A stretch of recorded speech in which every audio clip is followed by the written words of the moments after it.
What's going on? What's going on? All right, you know what time it is. You know what rhyme it is. I'm your gracious host, A6. We're live and direct, live in effect. There we go. Get that extra lighting going on. What's up with y'all, man? How was you guys' weekend and week all together? To spend time with the fam. Clocked into the matrix, made moves, clocked out, got a chance to take a rest. You know how it is. All right, who we got in the chat? Who we got in the chat? Let me see. I seen Joel get in here earlier today. What up, Joel? What's good? Civic Maker, what's good, man?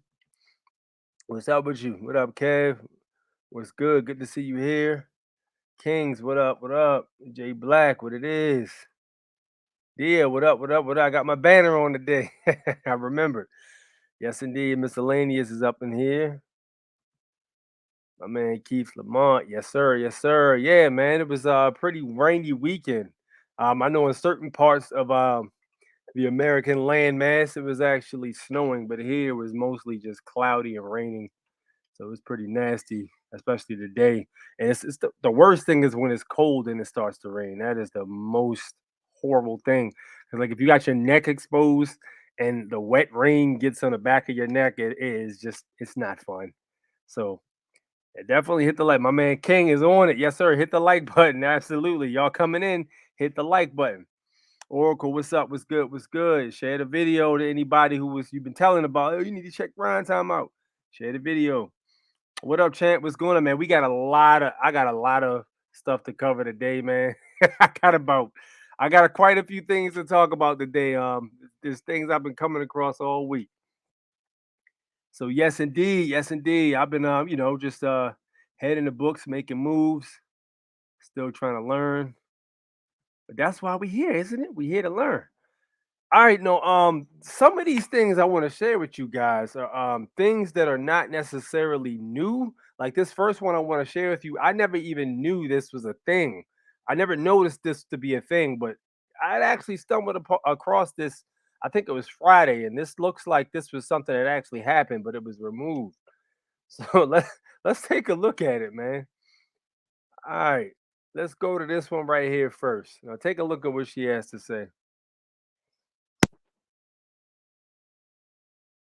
Yo, apparently I am so late to the party because this was like in September. But did you guys see that there was a new logo for the US intelligence agency and then they took it down because people were talking about the fact that there's a UFO on it? I can't speak for everybody, but I think I speak for most people when I say, like, hey, we're ready. We know, okay? Just like stop pretending there aren't aliens and just, can we just And you know what? I'm not even mad at that notion, man. I'm not at all because, dude, it's been dragging on and dragging on. Like, man, let's get this show on the road, man. They didn't declassify so many documents. Go ahead and rock out. I think at this point, we done damn near had the Who try to take us out the game. You know what I mean? We've been told you can't come in here unless you're wearing a mask. We've been told get this jab. You know what I mean? We've been told your religious freedoms don't mean anything, man. We didn't had our relatives try to yell at us and not invite us over. We've been told we can't go in a grocery store. It's been a mess, dude. Let's get this show on the road because we tired. We are tired, man. Absolutely. 100%, man. It's just like, yo, at what point do we say, all right, you know what? That's enough. Let's go ahead and move forward with this particular circumstance. But yeah, there's actually the intelligence agency for the United States actually had a UFO on the logo. I never even saw that, which is crazy. And what's also funny is if you look at the two airplanes that are flying on the logo, they also got chemtrails behind them too. But that's a whole nother conversation. You know what? As a matter of fact, I'm kind of in the mood. So let's have the conversation about the trail, shall we? All right, let me see. Where is it at? Where is it at?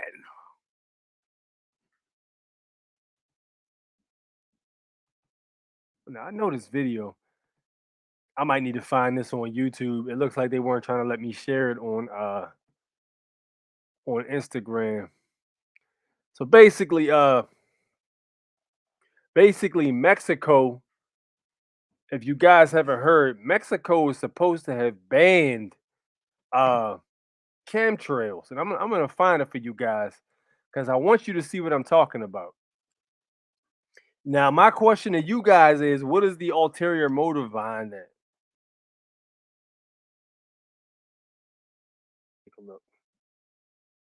Chemtrails is basically the language basically for people who don't know what it's called, but it's basically bioengineering. And what bioengineering and cloud seeding basically is, they literally create clouds and fog and mist to deliver rain, and they also use it to block the sun. And this is, it's blocking the sun is another effect. It can be used for multiple things, but cloud seeding was originally what the scientists who made it uh, created it for. But you create something. This is why I say the technology is dangerous, because if it gets in the wrong hands, it could be misused. So hold on, let me get this out of the way. Move, man. I don't want to follow you. Get out the way. God damn. Over here trying to share information. All right, let's take a look. This was 4 days ago, as a matter of fact. So for those who did not see, I'm gonna share it for you. Had to pull it up first. There it is. All right, that was pretty simple. All right, Mexico banning chemtrails. Who remembers let me get this out of the way. Who remembers the story about the company Makes Sunsets launched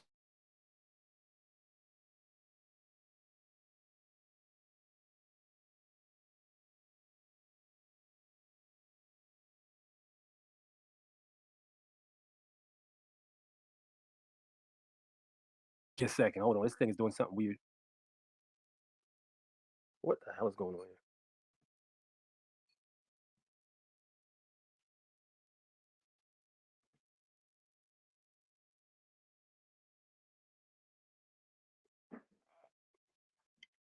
What is going on? Can y'all hear me?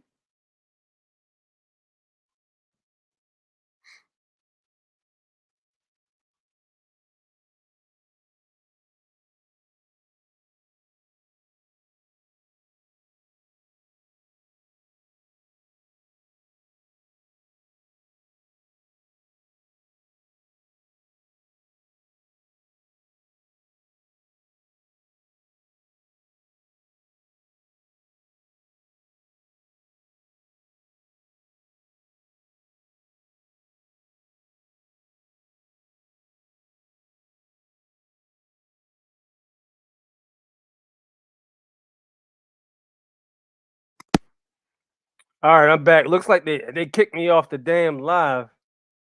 Apparently they do not want me to show. Apparently they do not want me to show you that particular website. So I'm not gonna be able to show it to you. Can y'all hear me? Let me know if y'all can hear me. I need y'all. Somebody let me know now if you can hear me. Let me know if you can hear me. Let me know if y'all can hear me. I need some feedback from the chat. Y'all can hear me? All right, bet we good. Yes, I was trying to show y'all the website where they actually had a situation where Mexico was banning chemtrails, but apparently they do not want me to talk about that. So I'm not sure I can actually show you guys that particular video. You know how it goes when I start showing stuff. They don't like that particularly. All right, but yeah. So in so many words, you can look it up on your own. When you got your phone in front of you, go take a look. Mexico was actually banning chemtrails effectively, so they're pretty much not utilizing that particular whatever chemical mix it is that's sprayed over top of the civilizations or whatever, or the towns or communities, which was supposed to be, again, it was supposed to be geoengineering, manufacturing cloud or making clouds, basically producing clouds. They said it was for areas that, this is what they always go with. They'll say it's for areas that have low rain, and so they can produce rain for certain really really dry areas. But we know better than that at this current point. So yeah, that's pretty much a thing. So check that on your phone or make a note and check it later. I cannot cover that right now. You just saw what happened when I tried to cover it. Let me see who we got in the chat because I'm a little behind.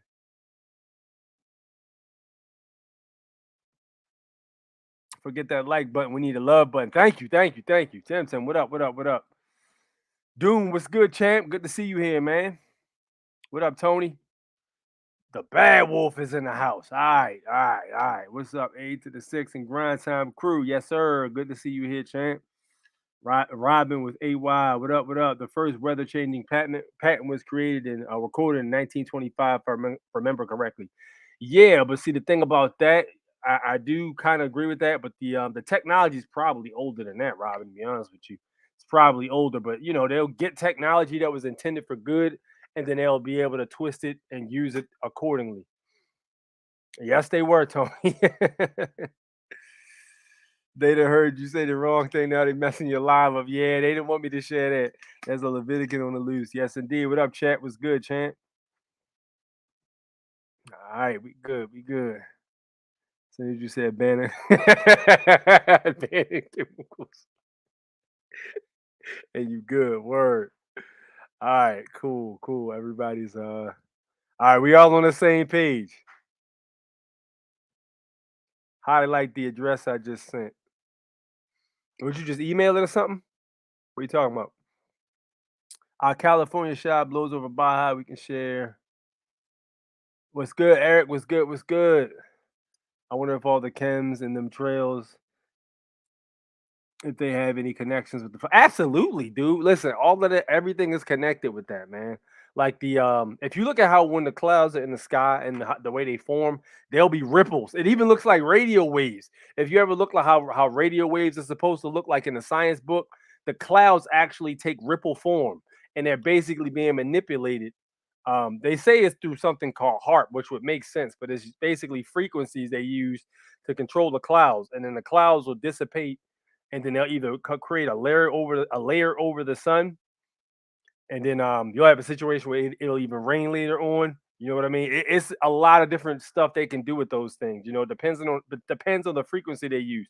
I told you guys when I was headed to work, you guys saw on the Telegram when I showed you the picture. There was actually a situation where it looked like there was another sun coming from all the way to the right side of that picture I showed you guys. It was small though, and you could tell they already started Xing over top of the actual fixture that looked like a sun. There was already lines all in the sky, and if you saw that picture, you already saw around 7:30 to 7 a.m. Basically, they start lining the sky up. By 12 p.m., the sky's either completely cloudy, the sun can't be found, or it's raining. You know what I mean? That's the kind of games they've been playing. But yes, indeed, it's it's a bioweapon in one of the particular uses. It's a bioweapon. All right, let's move on, shall we? Since they're not playing they're not playing fair with the with the other website. All right, let's move on. All right, so take a look at this. And you know what's weird about this? People were saying that this was only the street lamps were defective and stuff like that. But as you start to look around, there becomes more and more evidence that's starting to show itself that it's not just the street lights. Take a look at this video right here. Now, this is on rab.bitt.777 on Instagram. Take a look at this. I really can't make this shit up. Look at the blue light. The blue bus right there. And there's another one right here, guys. I really can't make this shit up. Look. And the bus driver.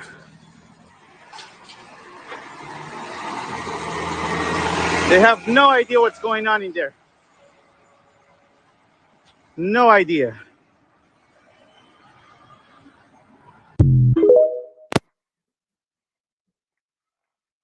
All right, there you have it. So now they got the buses. They got the buses with the blue light on them. All right. So those lights are not only in the streets on the street lamps, they now have them inside the buses. And dude, somebody says because so you can see who's jibby jab. But the question I got about that is how many of you have looked at people under those lights and have saw a difference in the way people look or the way the reflection is off their skin? How many of you actually noticed that? Because I have never seen the difference. Now, here's the question I got. What if this is just a theoretical. What if this particular situation with these lights, all right, is actually for another type of being who has a different composition of eyesight that can actually see with this blue light who has been inoculated and who hasn't. You see what I'm saying? What if that was the situation? Because that would make perfect sense as to why they're doing this, so that certain individuals would be able to see, or it could even be a situation where certain types of cameras can see who took the jibby jab. Now, the problem with this is it's a privacy factor. Now, a lot of people will hit me up and say, A6, how come my license plate was able to be ran? Because they still have their card, registered with the state of whatever. How come they can still? That's unconstitutional. That's an invasion of privacy. Well, no, it's not, because once you display your privacy in public, like for instance, your license tag or something like that, if it's in the public, they can definitely look at it and run it. There's no statutes of limitations on what they can do with your information if it's visible. You know what I mean? So if they see it with that camera, so let's say, you know how those speeding cameras are, or if you go flying through them, they'll snap a really quick picture of your license plate, and then some of them even are able to catch the driver too. Some of them in certain places are able to even catch the one behind the wheel, right? So boom, you got a situation where they're able to snap the plate and they take a picture of you. It's under a blue light. They know if you took that shit or not. You know what I mean? They know. And look, here's the thing about the black lights, right? Black lights can actually see, depending on what kind of light it is, it can actually see fluids that have been wiped clean. So yeah, there's that. So yeah, if it's a situation where you sweating a certain chemical out of your body might have a certain tint or glow to it available to that camera that's not available to the human eye. You know what I mean? If you get my drift on that. But that is definitely interesting. So now we got the MTA buses. So look, you know what's next? Not even just the buses. It's about to be the trains. Any public transportation, all right, that's owned by them is pretty much gonna have these blue or black lights of such. So if it's a situation where you can get yourself an automobile, I would go ahead and do that. Go through take your countermeasures and stand in the private, you know what I mean? And do that, because they starting to figure out who took it and who didn't. I'm telling you. All right, where we at here?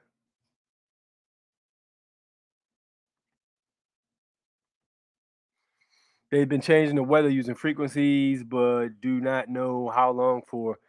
I'm gonna tell you something. I wouldn't be surprised if this technology was around back when the Egyptians were dominating.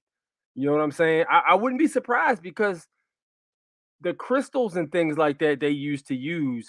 And if you look at it, we're still using crystals today. All right. Look at your actual camera or your cell phone. If you watch me on a cell phone, if you watch me on a computer, whatever TV, if you're watching a game or whatever, take a look at what you're actually looking at. It's called liquid crystal display. It's literally a crystal. All right. Now, when you used to see like the cartoons that would tell you, look into my crystal ball and all this stuff, it literally is no difference between a crystal ball and your cell phone. It's the same thing. The only difference is one of them was supposed to be like magic and all that stuff, and the other ones, well, to somebody who don't know nothing about technology, Wi-Fi would be considered magic. A phone where I can pick it up and summon somebody via a phone call and talk to them is literally, would literally be described as magic to somebody who didn't know how it worked, right? So it's literally the same thing. That's the crazy thing about it. We've been using crystals for a very long time.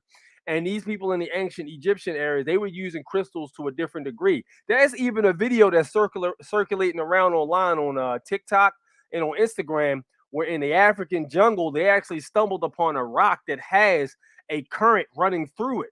This guy actually took a LED light with two ends, and he took the one end and pressed his thumb against the rock, and took the other end and pressed his thumb against the rock, and the LED bulb lit up from the rock. So these rocks and crystals have been out there. They've been here probably millions of years. It's only up to us to find them and figure out how to use them.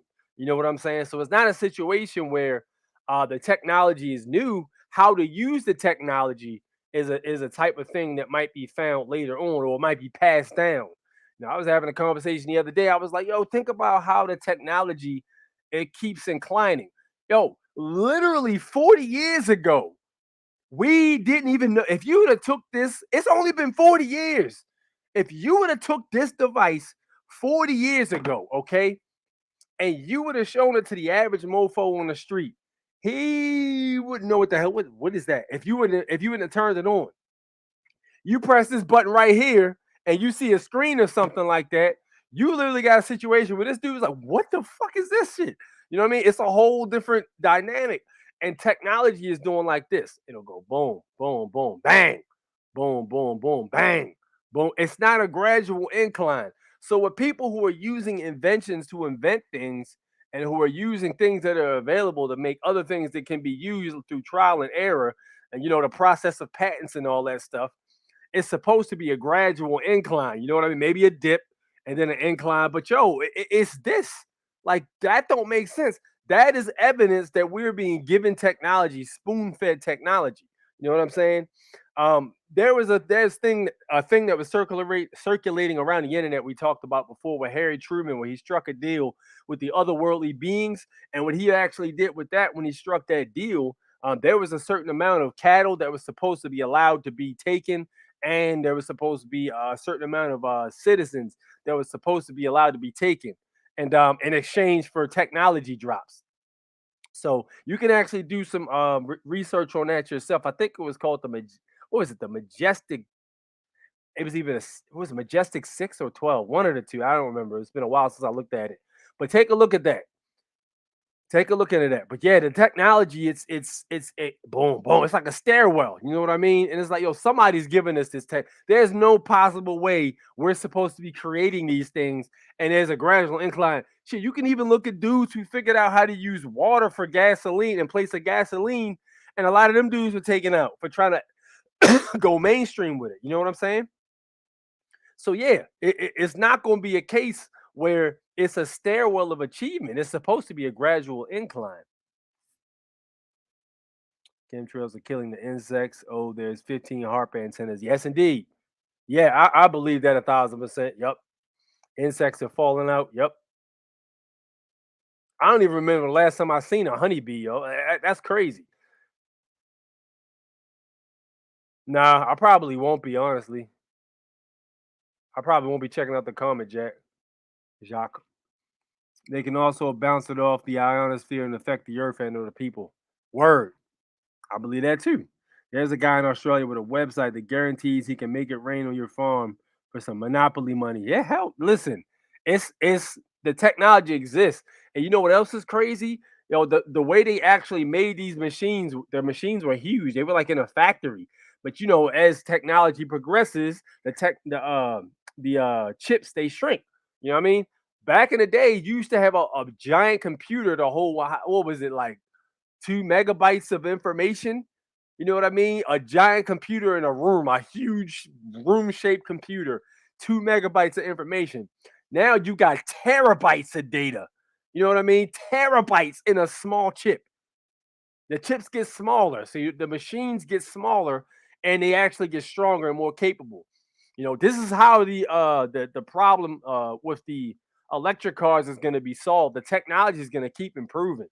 You know, that's how the problem with electric cars is they're too damn expensive. You know what I mean? The batteries are not really economically friendly. Excuse me, friendly to the ecosystem, or eco-friendly is what I meant to say. And the cars aren't economically friendly either because they're expensive as hell. Not enough mechanics are servicing them. That's another issue. There's quite a few issues with electric cars, but as the technology progresses, these problems will be alleviated, man.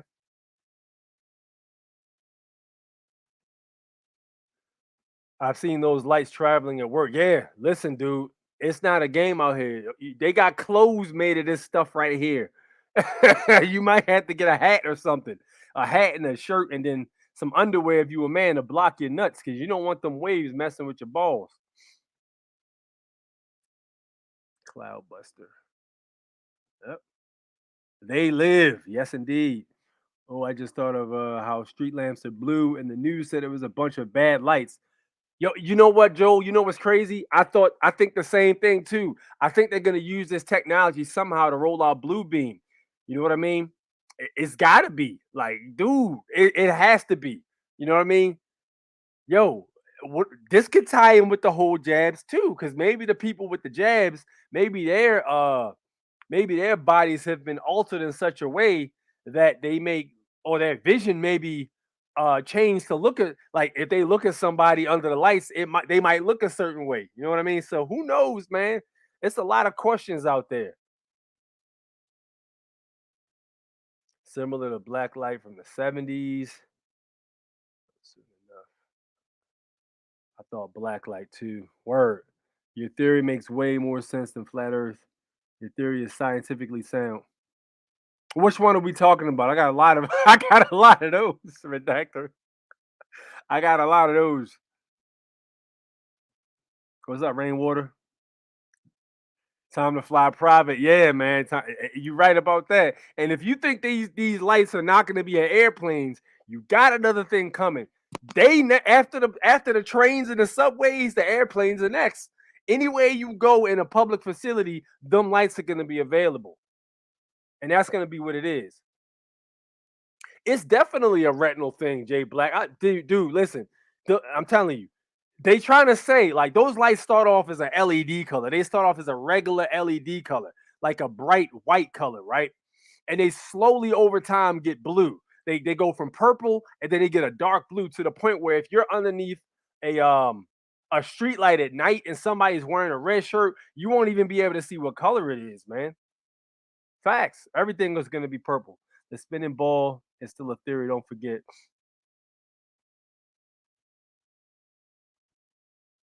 Maybe the pyramids. Globe Earth is provable fact. We're not getting into that tonight. I'm not doing the globe Earth thing tonight. Not just for license plates, but the light can be used for your bio info that was patented by Bill Gates. They own the new DNA. They own, yes, indeed. Supreme Court did rule that. We covered that on the channel last year, too. Supreme Court has ruled once you've altered your DNA, you effectively are property of the U.S. You're no longer a human because you no longer are, your DNA is no longer natural. So, yes, you are, in fact, property. Now you effectively you don't even really have constitutionally protected rights at that point, man. You pretty much contracted them away, and they got you to sign it away. It's an irreversible unilateral agreement because you was the only person that signed it. If you took the jab, you the only one that signed it. Sounds like the piezo effect. Crystals generating electricity. Oh, yes, sir. Absolutely. What up, Jared? What's good? Yeah, you drink that Kool-Aid, you belong to them. You know it.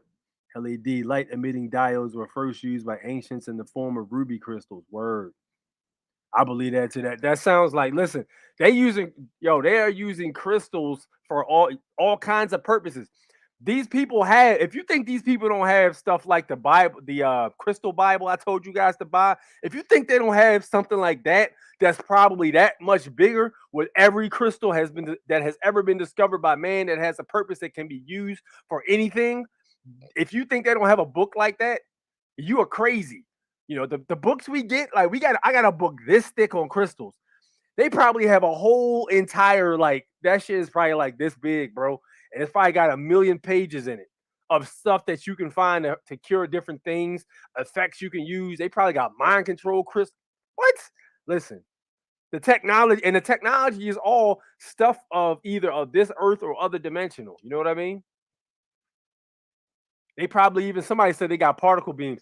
I remember somebody was like, "Yo, they got particle beams. Like they ain't worried about your arms." These people, I think it might have been Super Sly who said this. He was like, "They're not gonna." No, it wasn't Super Sly. It was somebody else I was listening to. He was like, "Yo, y'all people that think they coming after your arms, they're not coming after your arms. They just doing this to rile you up and stir your emotions to generate your energy. These people got particle beams. They got arms to make your body, make your blood boil."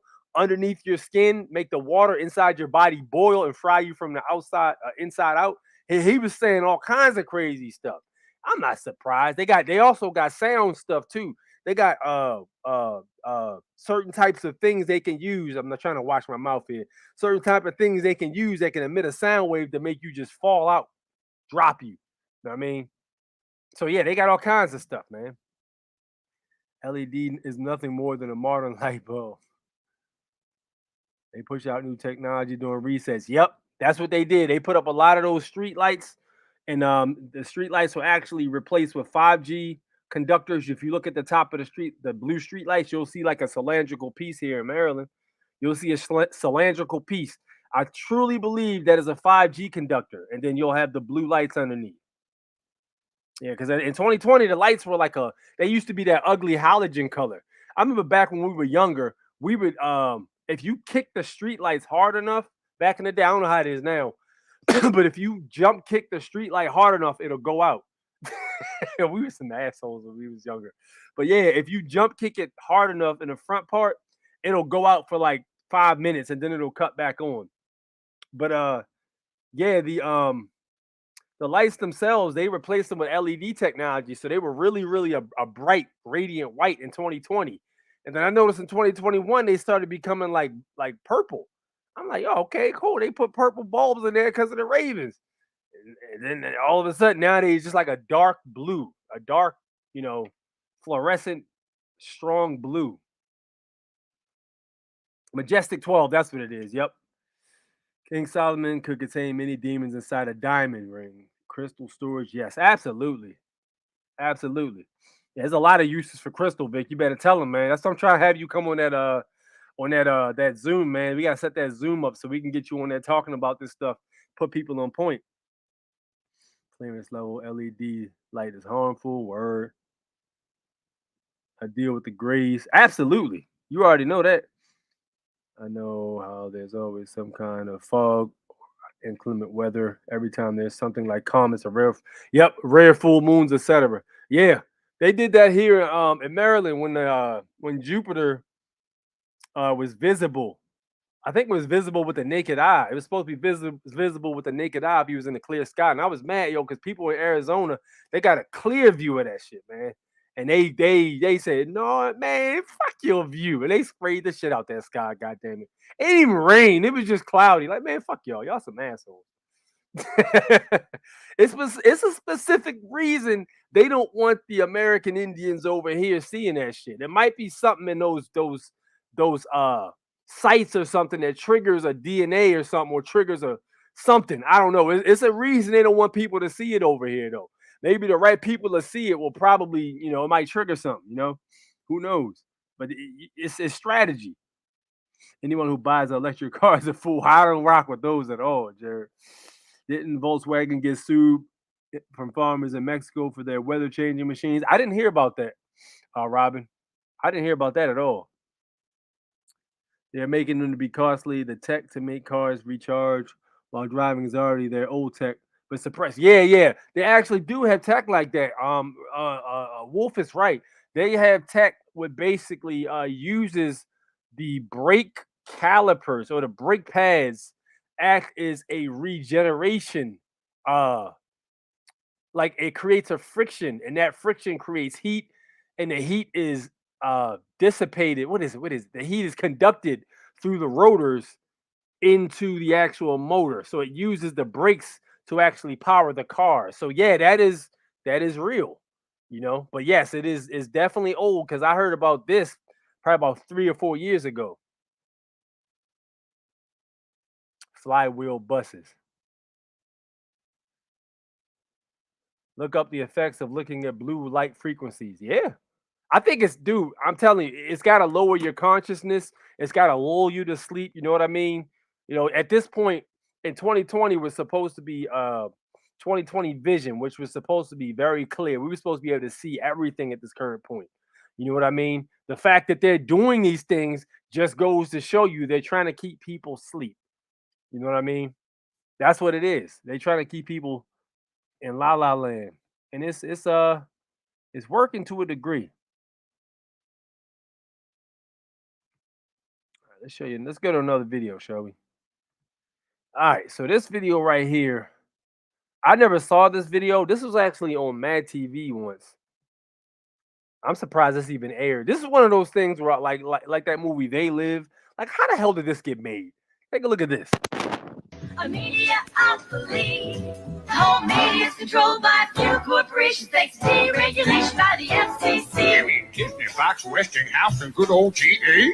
They own networks from CBS to CNBC. They can use them to say whatever they please and put down the opinions of anyone who disagrees. Or stuff about PCBs. What are PCBs? They come from electric power plants built by Westinghouse and GE. They can give you lots of cancer that can hurt your body. But on network TV, you rarely hear anything bad about the nuclear industry. Like when Westinghouse was sued for fraud. Which time? GE made defective bolts, it was an unreported crime. Or when it was boycotted for operating nuclear bomb plants just to squeeze a dime. That's a footnote, by the way. A footnote protects you from folks who doubt what you say. Now maybe the voices in my head will go away. But the big shots don't care. They're all sitting pretty thanks to corporate welfare. What's that now? They get billions in subsidies from the government. It's supposed to create jobs, but that's not how it's spent. They use tax and soft money to support congressmen who will over weapons programs again and again and let them dump toxic waste where the young ones play. INTE made the bullets that shot JFK.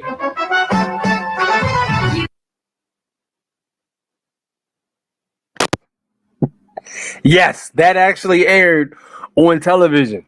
But it's like we always say, they have to tell you what they're doing in order for it to work. And that is what they did. 1000% facts. All right.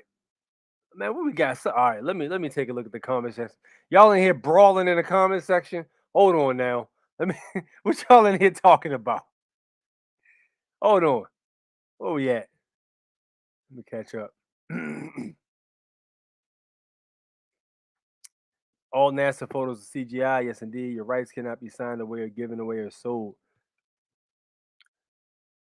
You can contract your rights away, though, Jared. That's the thing about it. You can actually contract your rights. You can contract your rights away. That is how people lose certain rights. You can contract them away. It is possible.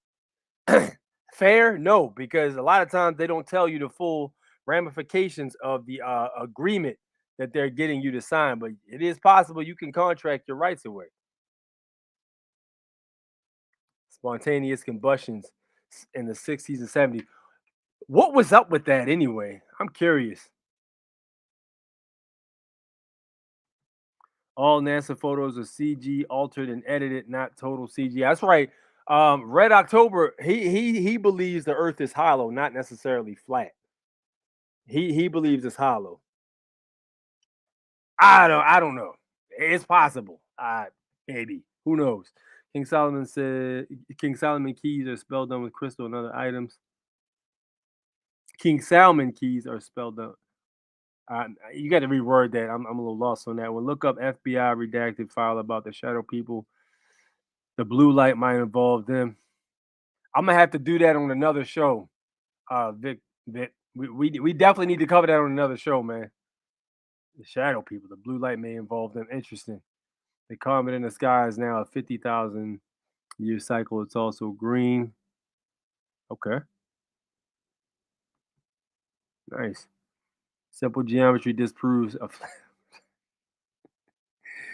Yeah, he on that. My man is on that shit. I thought demons are trapped by ruby. Solomon did differently. Nah, I think it's a diamond. I think demons are trapped by a diamond, I believe, right? I thought it was a diamond. You're supposed to be able to trap like crazy number of diamonds, demons inside of a diamond. I mean, I go as far as to say this though. Like, check this out, man. Like, why is it that you have to buy somebody a diamond ring when you marry him? You know what I mean? What is the significance in a diamond ring? You know what I'm saying? In like a marriage or something, man. What's the significance?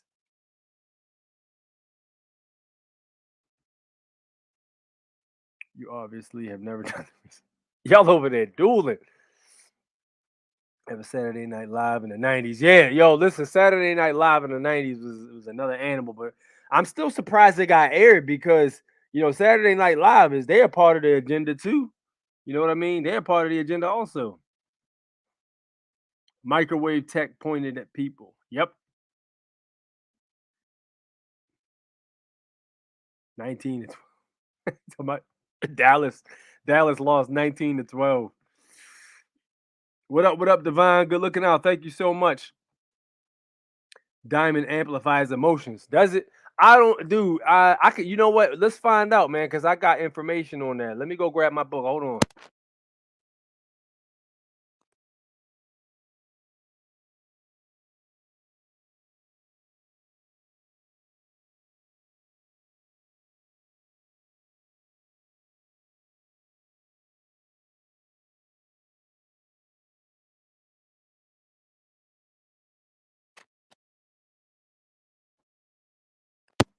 All right, let's take a look.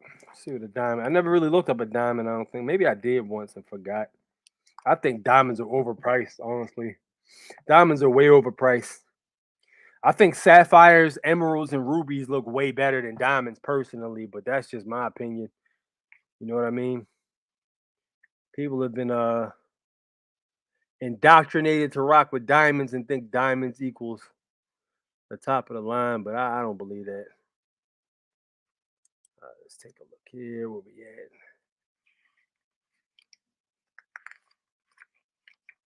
at? All right. So diamonds, actually, they're yellow before they go through a processing. They're actually yellow. All right. So check. Let's read what it says. The attributes. Matter of fact, let's go over the color first. The color: clear white, yellow, blue, brown, pink. Depends on how expensive the diamond is you buy. Apparently, I know Jay-Z used to always rap about blue diamonds in the 90s. If you remember that show, that movie Blue Streak with Martin Lawrence, when he was the ex-convict that hid the bag of diamonds in the duck in the old building he got caught in, and it turned into a police precinct. So yeah, those were blue diamonds, I believe. So check it. The appearance is small, clear, transparent gemstone when cut and polished. They're supposed to be very expensive, of course. The source is going to be Africa, Australia, Brazil, India, Russia, and they even got diamonds here too in the United States of America. Attributes: the diamond is a symbol of purity. It is a white light. It's pure white light. Excuse me. It's pure white light can help you bring your life into a cohesive whole. It bonds relationships, bringing love and clarity into a partnership. Okay, so that's probably what has to do with the diamond when you're supposed to marry somebody. Said to enhance the love of a husband for his wife, it is seen as a sign of commitment and fidelity. Diamond has been a symbol of wealth for thousands of years and is one of those stones of manifestation attracting abundance. The larger the diamond, the more abundance there is. A large diamond is also excellent for blocking geopathic or electromagnetic stress and for protection against cell phones. Did not know that. Diamond is the amplifier of energy. It is one of the few stones that never needs to recharging.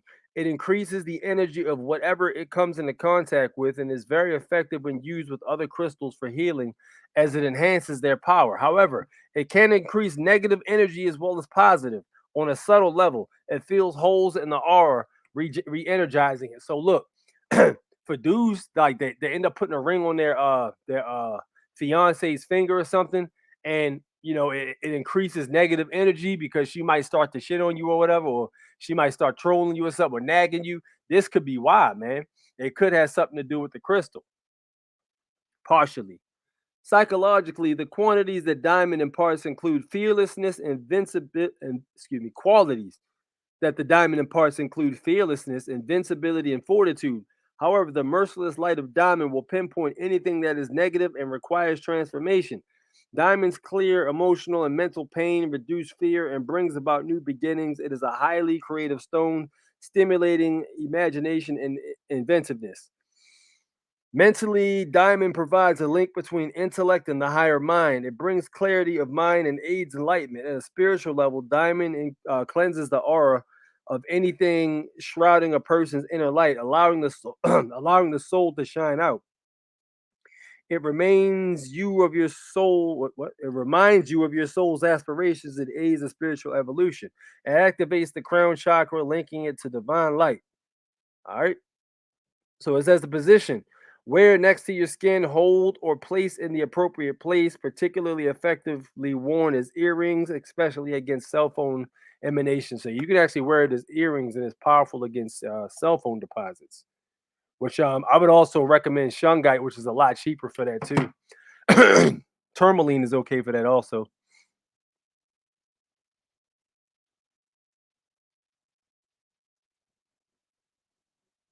But yes, sir. Yes, sir. But yeah, it has quite a few purposes, as you can hear. Quite a few purposes. All right, let's get back to it. See, I've been rocking my kyanite all week. I got a hella boost of energy this week, man. I rocked the kyanite with the ruby crystal to balance out the moonstone. That moonstone, bruh. That I couldn't wear that I couldn't wear the moonstone by itself more than one day because it started to fuck with me. I was like, nah, I gotta take this off, put my moldavite back on. All right, let's get ready to rock.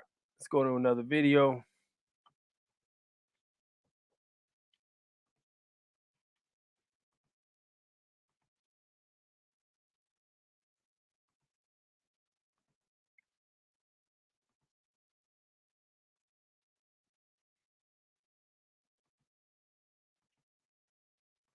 All right, let's take a look at this right here. Look at this video. Now you see this? This will make tow truck drivers and parking enforcement officials extinct. Y'all better start paying attention to where tech is going. You need to start opening businesses or having a career. I'm paying attention to everything a conundrum over there saying. Quincy, I'm telling you, you got it right. I'm gonna play that one more time for you guys that ain't watching. Now you see this? This will make tow truck drivers and parking enforcement officials extinct. Y'all better start paying attention to where tech is going. You need to start opening businesses or having a career. I'm paying attention to everything a conundrum over there saying. Quincy, I'm telling you, you got it right. All right, so my man is over here talking about this device that is going to completely erase the use of tow trucks. It's a small little, like, it looks like a creeper. Like if you're a mechanic, they got a creeper that slides under the car. This looks like a creeper, and it grabs the tires like a snatch truck, and it lifts the car up, and it can remotely drive the car onto whatever location it's supposed to be. I don't think this technology, that particular technology itself, is going to be really needed for in the future, because I think the electric cars are basically going to be able to do whatever the hell they want them to do. So if you don't pay your bill, your car is going to take itself back to the dealership or straight to the bank. They already got that skip tracing and all that stuff to find you.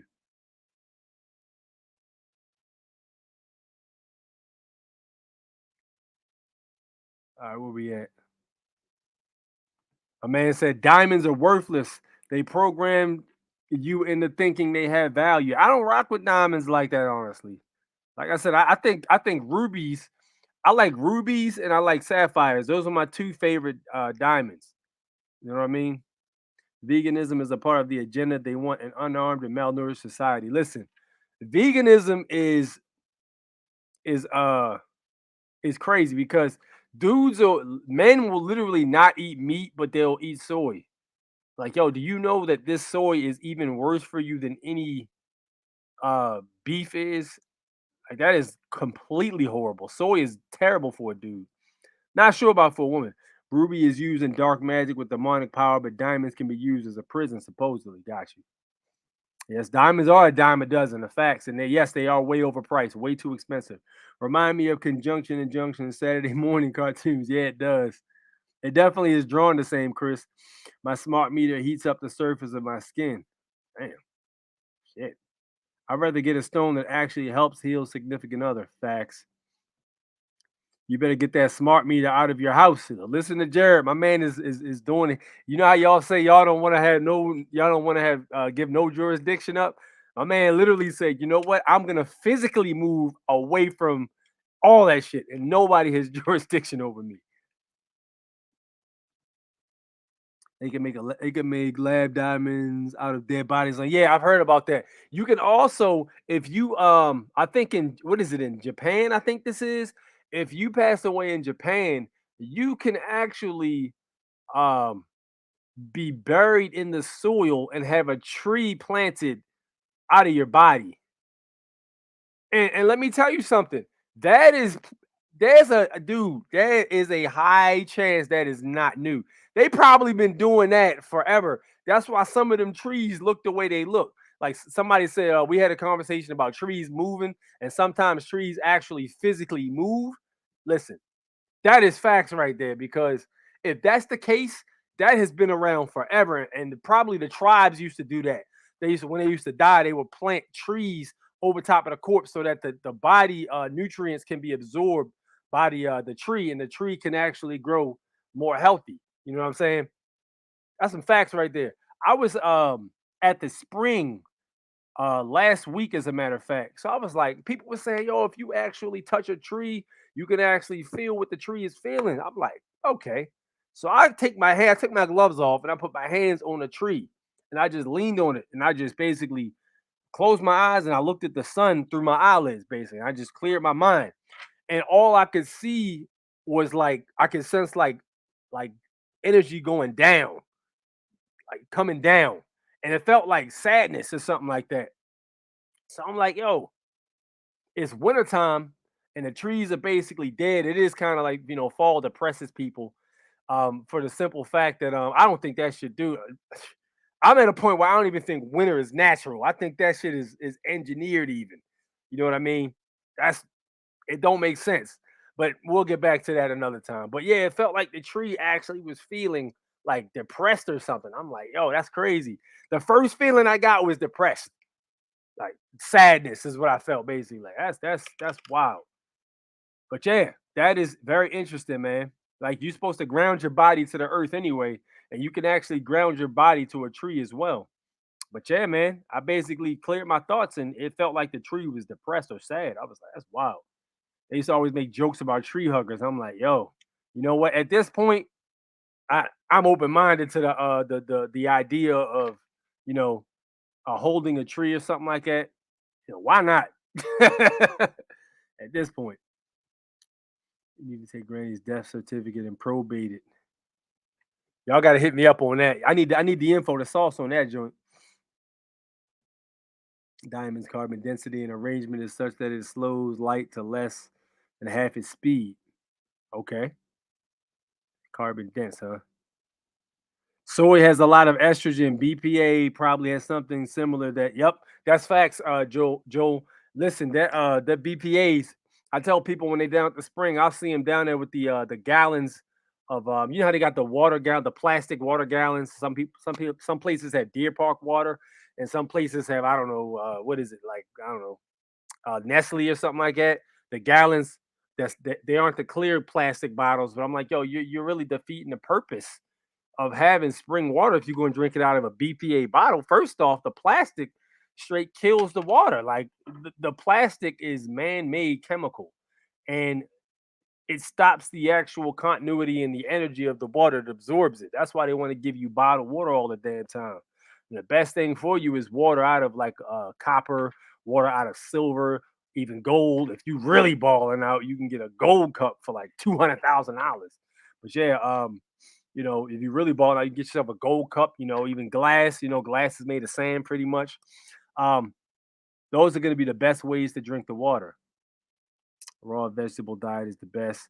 Raw vegetable diet is fire. I did an all raw vegetable diet summer of 2020. Let me tell you something. I don't think I have felt that good in a long time. Like when I had closed my eyes to go to sleep at night, I saw the colors. You know what I'm saying? I saw all the colors behind my eyelids.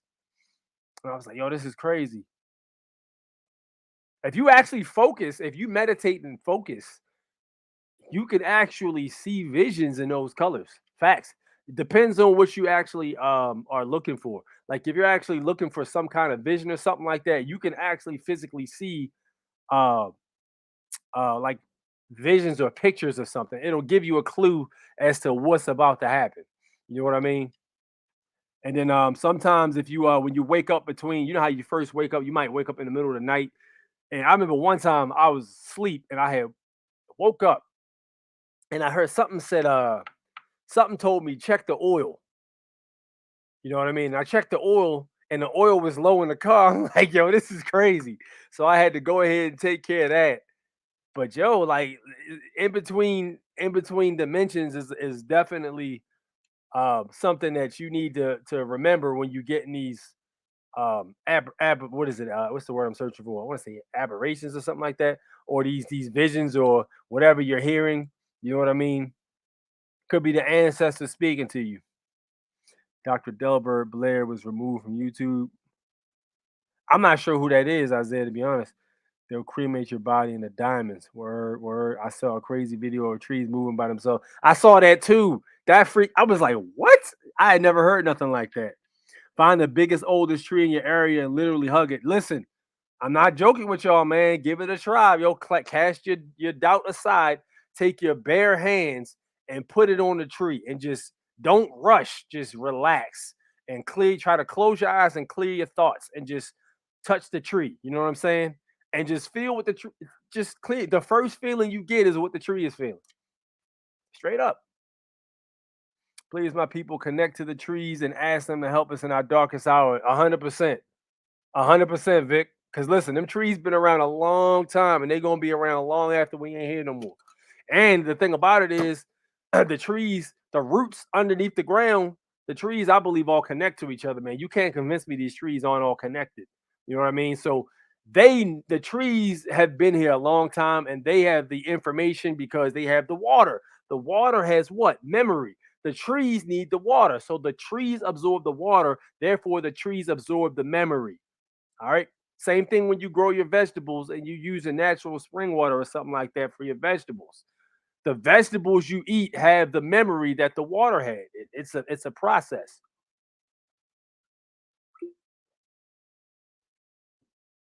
What up, James? Hey, Six, I'm glad that I caught you live. Always a great show. Blessings you and fam. Thank you so much, James. Thank you, man.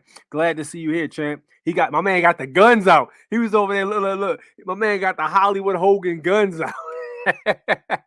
Yo said, am I late to the gun show? I'm not mad at that, James. The seasons are the idea of death and rebirth, just like the process of mankind procreation. Yeah, I get the idea. You know what I mean? But dude, like, yo, what's really good with the tree literally feeling like it was depressed? Like, that's crazy, man. The earth is the source, dude. It's got all the information. You know, it's been here. It's heard all things. You know, the water's been in us. You know what I mean? We go and pass the water out.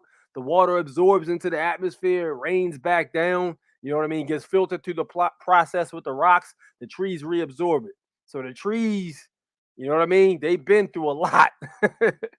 Dr. Delbert Blair was a scientist at the University of Chicago that encountered 2 aliens in the 60s. Word. That's interesting. Yes, sir. Mushrooms especially create an underground network that connects pretty much all plants. Crazy stuff happens on that network. Can't remember the video. Yo, listen, the mushrooms, son. I don't know if I'm ready for that journey. I'm not sure I'm ready for that journey yet. Maybe. Neuralink. Facts. All right, let's get to it. Let's talk about this. Let's talk about the U.S. hitting the credit limit. And let's talk about people not being able to get their money out of the Bank of Americas, dude. What's up with that? Let's chat this. All right, look. Check this out right here. You see right there at the White House, we do have breaking news on the debt limit. Kayla, what do we know? Well, Scott, Treasury Secretary Janet Yellen just wrote a letter to leaders in Congress saying that beginning next Thursday, January 19th, the United States will be reaching its statutory debt limit of just more than $31 trillion, at which point it will have to start taking what it calls extraordinary measures to conserve capital at the federal governmental level to avoid a default on debt. To do that, Treasury is going to be withholding some investments from retirement funds for postal service workers as well as other federal government employees. And Secretary Yellen says that as soon as any such deal on the debt ceiling is reached, that those investment accounts will be made whole.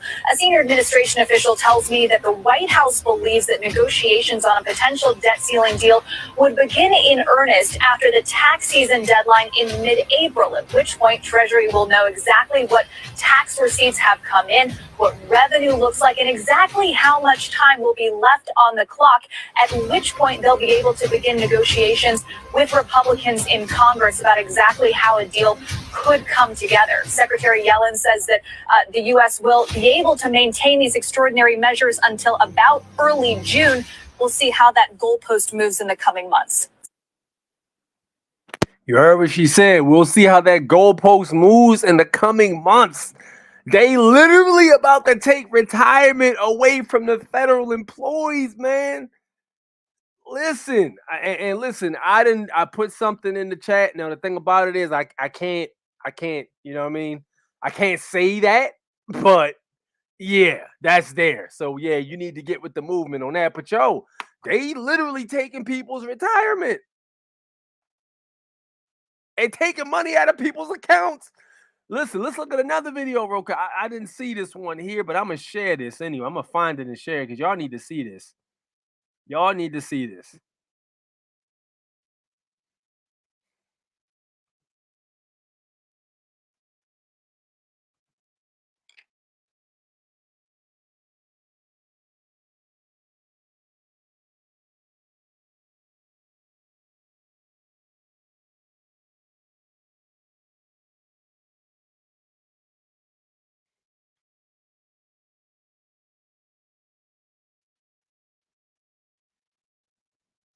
Give me a sec.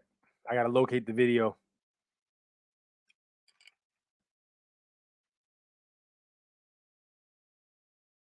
Here we go.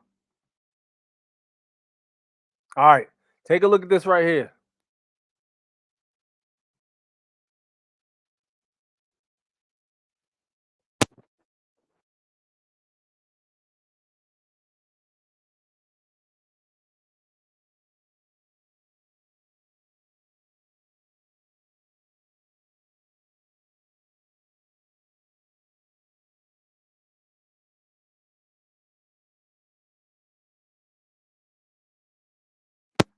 All right, take a look.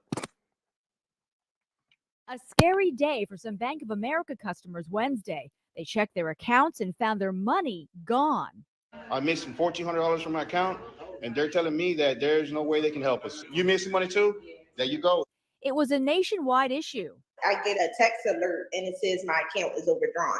One customer tweeted their balance of negative $2,000. Most complaints involved the payment transfer service Zelle. I did see that what was causing my negative balance was the Zelle transfer that I had at one time seen in my account and had received notification. It just disappeared. I went to see my bank account and then I saw there's $100 less. Zelle is owned by Bank of America and 6 other banks. It issued a statement saying, "We understand that a Zelle network financial institution may have experienced issues processing some of their customers' Zelle transactions, which has now been resolved." Many customers tried to contact Bank of America customer service, but say they were unsuccessful. The bank apologized on social media, saying Zelle transactions made between January 14th and January 17th may be delayed in occurring and posting to accounts. Transfers will appear in your account as soon as possible. As of 3 p.m. Eastern, they said the problem was resolved, but did not give a reason for the disruptions. It's not the first time Zelle customers have had problems. The app is facing a lawsuit, with consumer advocates and lawmakers citing increasing fraud. A recent report claimed there were nearly 200,000 cases of fraudulent transactions on Zelle between 2021 and 2022, involving more than $200 million. Some customers may face overdraft fees from yesterday's glitch. There was no immediate word from Bank of America on how any fees will be handled. Andrea Fujii, ABC News, New York. Yo, so look, it's already some funny stuff going on with the bank, bro. All right, I'm telling you. All right, move accordingly. All right, because that's shady. That's shady. You go in your account and there's nothing there, and you overdrawn by $250, 1,000, 2,000, 10,000, and there's nothing. Like, dude, what, bro? What are you talking about? Like, and the employers are like, oh, there's nothing we can do. And you know, the employees, they don't really care, not unless you put them on point about who you are. You know what I'm saying? But they don't really care for the most part because the way they see it, they didn't do it. They can't get in trouble for it. They there for a paycheck. You know, mindless drones, man, just smart enough to keep the machine running, not smart enough to ask why. But that's what it is. That's what it is.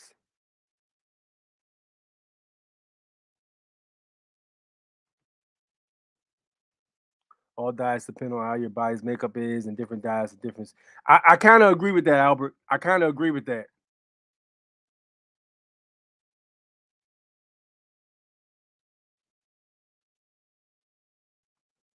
A man said, I got rid of my 401k, got into a gold and silver IRA. Hope I did the right thing. Well, look, I don't give advice on stocks or nothing like that, but what I've seen, gold and silver moves very slow. So there's no drastic dips. You see what I'm saying? So there you have it. He said, cash out the 401 and buy physical gold and silver. Yeah, right. That's a big glitch. I ain't trying to hear that. That ain't no. And listen, it's the same thing as when them bankers, they were having their, what are they? The district managers or such, having those people set up accounts online with people's social security numbers, set up these bank accounts they never even authorized, use their information, and then they had to have a certain amount of accounts that are created in order to be able to get certain uh amounts of money from the government. If they don't, this is how it works. All right, check it out. So if there's a certain amount of let's say for instance, there's a budget for all right, perfect. There's a budget for office supplies, right? And the district court building. All right, so there's a certain government budget for office supplies. Now, what they do is they go off the previous year's spending for those office supplies, right? So you'll have a situation where they'll get a check based on what the last year's was. So they literally do things like, all right, look, this is what we're gonna do. We're gonna go ahead and use these supplies, or whatever supplies don't get used, we're going to throw them away, or we're going to do whatever with them, because we need to make sure that our budget says this amount of money. So when we get that check cut, it's for this amount. That's just an example. Same thing for the military. Like when the military goes over the seas to use these arms, these M4s and all these other cool things that they don't have here, or they don't want us to have here, they have a certain amount of ammunition and all that stuff that they got to actually have. When they do their budget, they actually need to look at what was spent for ammunition the previous year, and they cut a check to match that amount. So if that amount is lower, the check they're gonna get is for lower, right? Now, this is what happens. They literally have, when they leave a country or something like that, they got a giant pile of M16s, M4s, all these arms they use that we would love to have here. They got a giant pile of them, right? That they just leave there. And then there's a big ass thing of ammunition they gotta actually fire and use. They cannot leave the ammunition in. They have to fire all the ammunition. They can't just get rid of it. They gotta fire. So they just sit there. I talk to people in the military. They literally just go there and just just have fun firing the ammunition off. You know what I mean? Fire all the ammo, leave all the arms there, and just leave that shit. And you know what happens? The arms dealer comes there and he grabs the shit, and there might even be some deals under the table. Not gonna elaborate on that. But yeah, there's some stuff that goes on there. All right. So this is the way it works with these situations. When these bankers, they get their certain amount of accounts that need to be set up and stuff like that, there's subsidies and stuff from the government and checks they have to get. If that check is light, certain people ain't getting the bonuses they need. This is how it works. It's dirty. It's a dirty system. But it is what it is, man. You know what I mean? I invest in lead and alcohol, other things I can trade in the future. In the land of the lost, the man will still eat. Yep. Boom. I can't say that. That's daily income word. Time to get IUL, whole life insurance. Yes, indeed. God damn, what the hell was that? And I slowly and methodically took my money out and took my money out of my savings and checking account after I learned about them. The banks taking money out on December 13th. Yeah, that's crazy, dude. Slow and steady wins the race. Yes, invest in the whole life. Yeah, life insurance is that fire too, though. Yeah, yeah. But yeah, some fire though. Some fire. But y'all already know. I already. Yeah, y'all got some shit there in the comment section. So yeah, there's that. You're welcome. All right, let's go ahead and move on, shall we? There's something else I stumbled upon that I think you guys will find very interesting. All right. So, two research teams have reversed the signs of aging in mice, but doubts remain about whether cell programming technique could one day help humans. Now, if you read that or heard that last part, and you're not thinking that this will be used to help people one day, then you are not paying attention. Let's get to it. To test the theory of why animals get old, the team has induced DNA breaks in mice and seemingly accelerated their aging. Both rodents pictured are about 16 months old, middle age for the species, but the right one had his DNA broken at 5 months old. Wow, look at this shit. Look at this shit, bro. These motherfuckers. Look at this shit. Do you see what I see right now?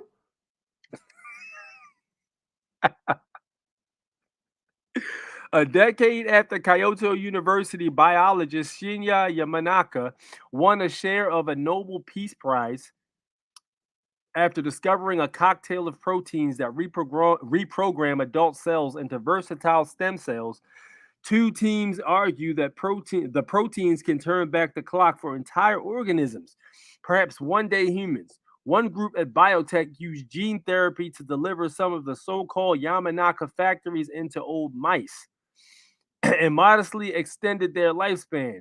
And a separate team followed a similar strategy to reverse aging like changes in genetically engineered mice. In both cases, Yamanaka factors appeared to have restored the part of the animal's epigenome, chemical modifications on DNA and proteins that help regulate gene activity to a more youthful state. Both scientists not involved in the work says suggestions of a reversal are premature.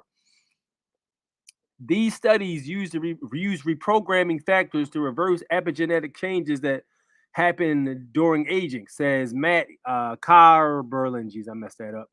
A geroscientist at the University of Washington, Seattle, but that's a far cry from making an old animal young again.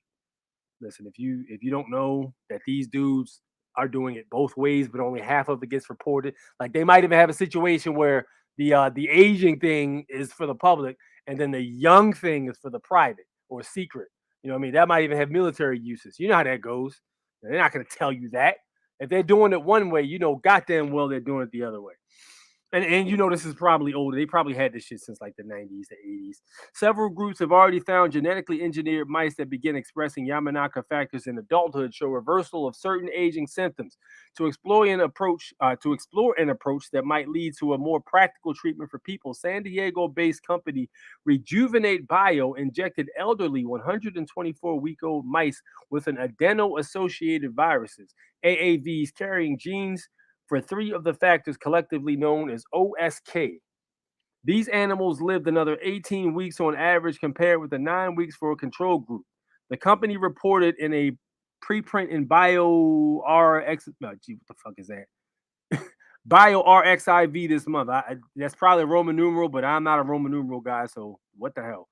These partially regained patterns of DNA methylation, a type of epigenetic mark typical of younger animals, although some studies have suggested Yamanaka factors can promote cancer. Noah Davidson, Rejuvenate's chief scientific officer and co-founder, says the company has so far no obvious negative effects in mice given the gene therapy. I would say it is provocative, possibly a breakthrough, says Stephen Ostad of the University of Alabama, Birmingham, who studies the biology of aging, but it will need to be replicated and the mechanism explored before we can say for sure. Now, listen, all right? Listen. You guys can take a look into that yourself. It's beyond playing God. It ain't even playing God no more. Like, I don't even know what this shit is. What these motherfuckers think they got the time infinity stone? What are you doing? Leave stuff alone, man. You know what I'm saying? Like, what? You know what I mean?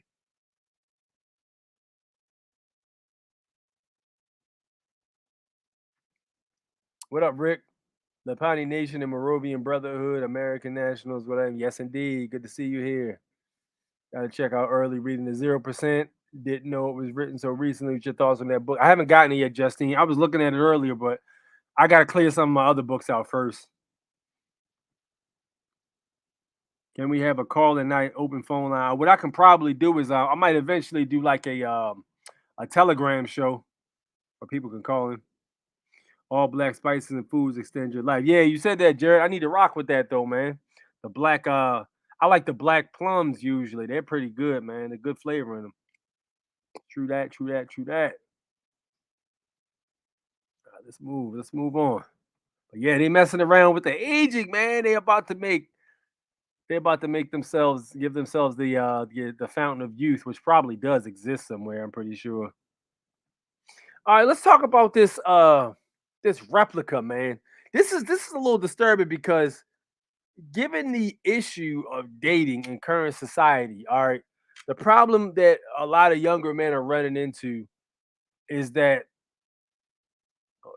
there we go. Is that the options for what they're looking for are a little bit of a pain in the ass from the guys I've talked to. So let's talk about this, man. This is AI. It's an app that basically can be like your girlfriend pretty much. And this particular app can take your information, adapt to the way you talk to it, and it can put it back to you. It can speak back to you like you're texting a woman. Insane. All right, let's take a look at what they're talking about.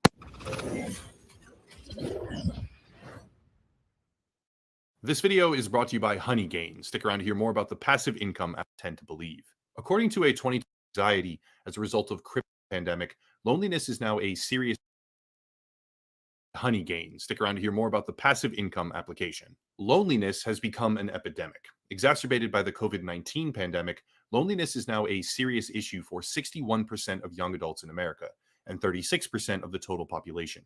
More people than possibly ever before in history, driven by a combination of technological and political factors, feel a sense of depression and anxiety as a result of crippling loneliness. But the ramifications of this extend far beyond what many of us tend to believe.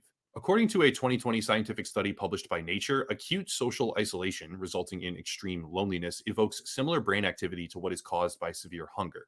According to APS, Association for Psychological Science, loneliness and social isolation contributed to significantly higher mortality risk, which nearly doubled from 26 to 45% when it came to seniors. Humans need social interaction, and over the past few years, for many people around the world, that need has not been properly addressed. Enter Replica.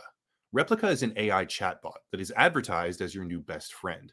Advertisements for this product are visible all across social media, and the sales pitch typically revolves around a young, artistically stylized female who is dressed in somewhat revealing clothing.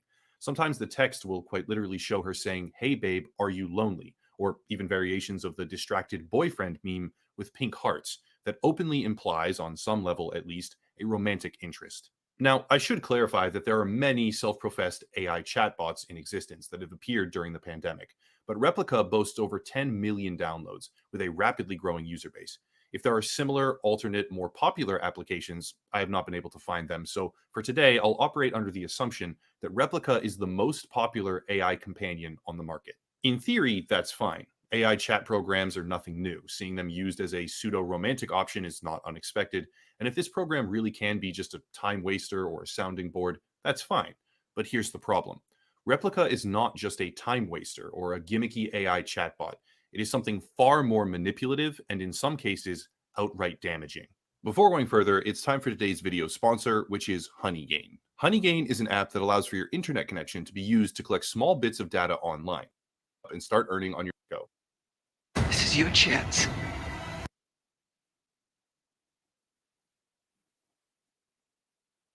Eugenia were best friends. They shared years of intimate memories. They had thousands upon thousands of text messages as well as social media history. And they moved both to America during a similar time frame to work on tech startups. Genya decided that she wanted to reconstruct Roman using his digital remains. She fed every single fragment she could find into a chatbot algorithm she had previously worked on. Yo, didn't they do this on Black Mirror when the lady's boyfriend died in a car accident? They literally did this on Black Mirror. Her boyfriend, I think he died in a car accident, if I'm not mistaken. And they took his, she had this company where she can submit his social media password and all the text messages they had with each other, voicemails and pictures of like everything. And they literally sent her back a box with a like a prototype, not even a prototype, but a actual mechanism that was actually her man, but a robot form. It looked exactly like him. It spoke exactly like him, and it knew all her birthday, all that shit. It knew everything about her. You know what I'm saying, dude? It was insane. And no, this shit is really happening. This is what we be telling people. The worst part about it is when we tell people about this, they think we crazy. Like, yo, it's literally taking place. What are you talking about? This was on Black Mirror 4 or 5 years ago.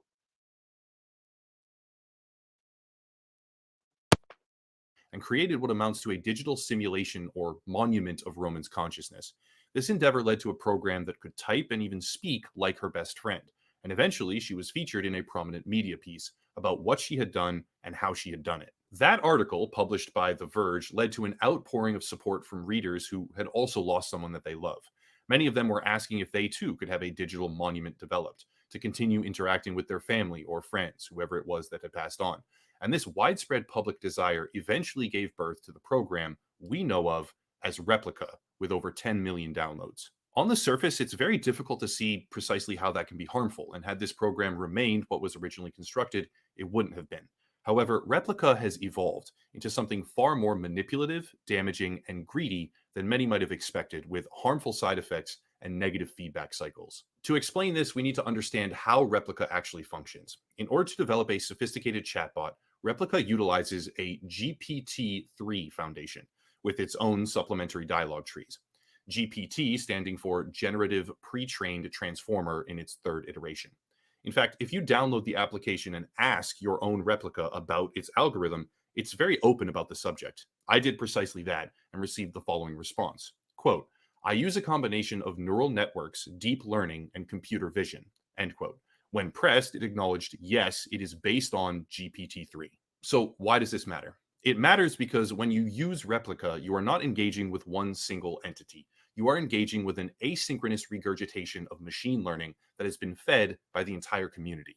Simply put, Replica is learning from your inputs the same way it learns from other users. And using that collective knowledge, it responds to people with its own evolving dialogue trees. Now, something incredibly important to know and remember is that Replica is often advertised as a quasi-romantic girlfriend. The ads clearly have that undertone, and this leads to a specific type of input being generated. Not only that, but in numerous publications and reviews, Replica is referred to as a mental health application. From Fuerteventura Times, quote, Replica, your new AI best friend for battling mental health, conversation therapy, and mental health tech, end quote. From the University of British Columbia, quote, Replica, AI companions supporting mental health, end quote. And even Screen Rant, Replica, the AI mental health app that sounds like your worst Tinder match, end quote. While Replica itself may refrain from claiming some sort of mental health aid status, nobody else really does. And what it does claim is that the application is meant to help you, quote, understand your thoughts and feelings, improve your emotional well-being, and learn new coping skills. Bro, this is terrible. Like, dude, this is crazy. What? Yo, it's only but a matter of time before they figure out a way to put this technology into a fully functional, moving, standing, sitting, robot of such or cyber, whatever. It's only a matter of time before they bond the two of them. So it's not going to be long. You know what I mean? You literally telling a AI all about your personal information, and we all know with these companies, they sell your info to other companies. That's all they basically do. End quote. The application will often guide its users into intimate conversations, saying that it is there to listen and it can try to help you. But when we really dig into the framework behind this AI, that's a very dangerous thing. Remember, Replica is based on GPT-3 with its own deep learning augmentations, but GPT-3 has a few issues. As documented by a 200-page report from the Center for Research on Foundation Models at Stanford University, GPT-3 itself being a foundation model, there are intrinsic risks of bias as a result of training data. Example, OpenAI discovered at one point that their version of GPT-3 was heavily biased in racial, gender, and religious ways as a result of the input they had been feeding it. And this kind of bias can lead to measurable and often harmful dialogue output. Here are some further examples. According to TechTarget, quote, more concerningly, GPT-3 suffers from a wide range of machine learning bias. Since the model was trained on internet text, it exhibits many of the biases that humans exhibit in their online text. For example, two researchers at the Middlebury Institute of International Studies found that GPT-3 is particularly adept at generating radical text, such as discourses that imitate conspiracy theorists and white supremacists, end quote. According to Nature, quote, accordingly, just like smaller chatbots, it can spew hate speech and generate racist and sexist stereotypes, if prompted, faithfully reflecting the associations in its training data, end quote. So how does that affect Replica? In simple terms, Replica is... Hi, my name is Alexa, and I would like to give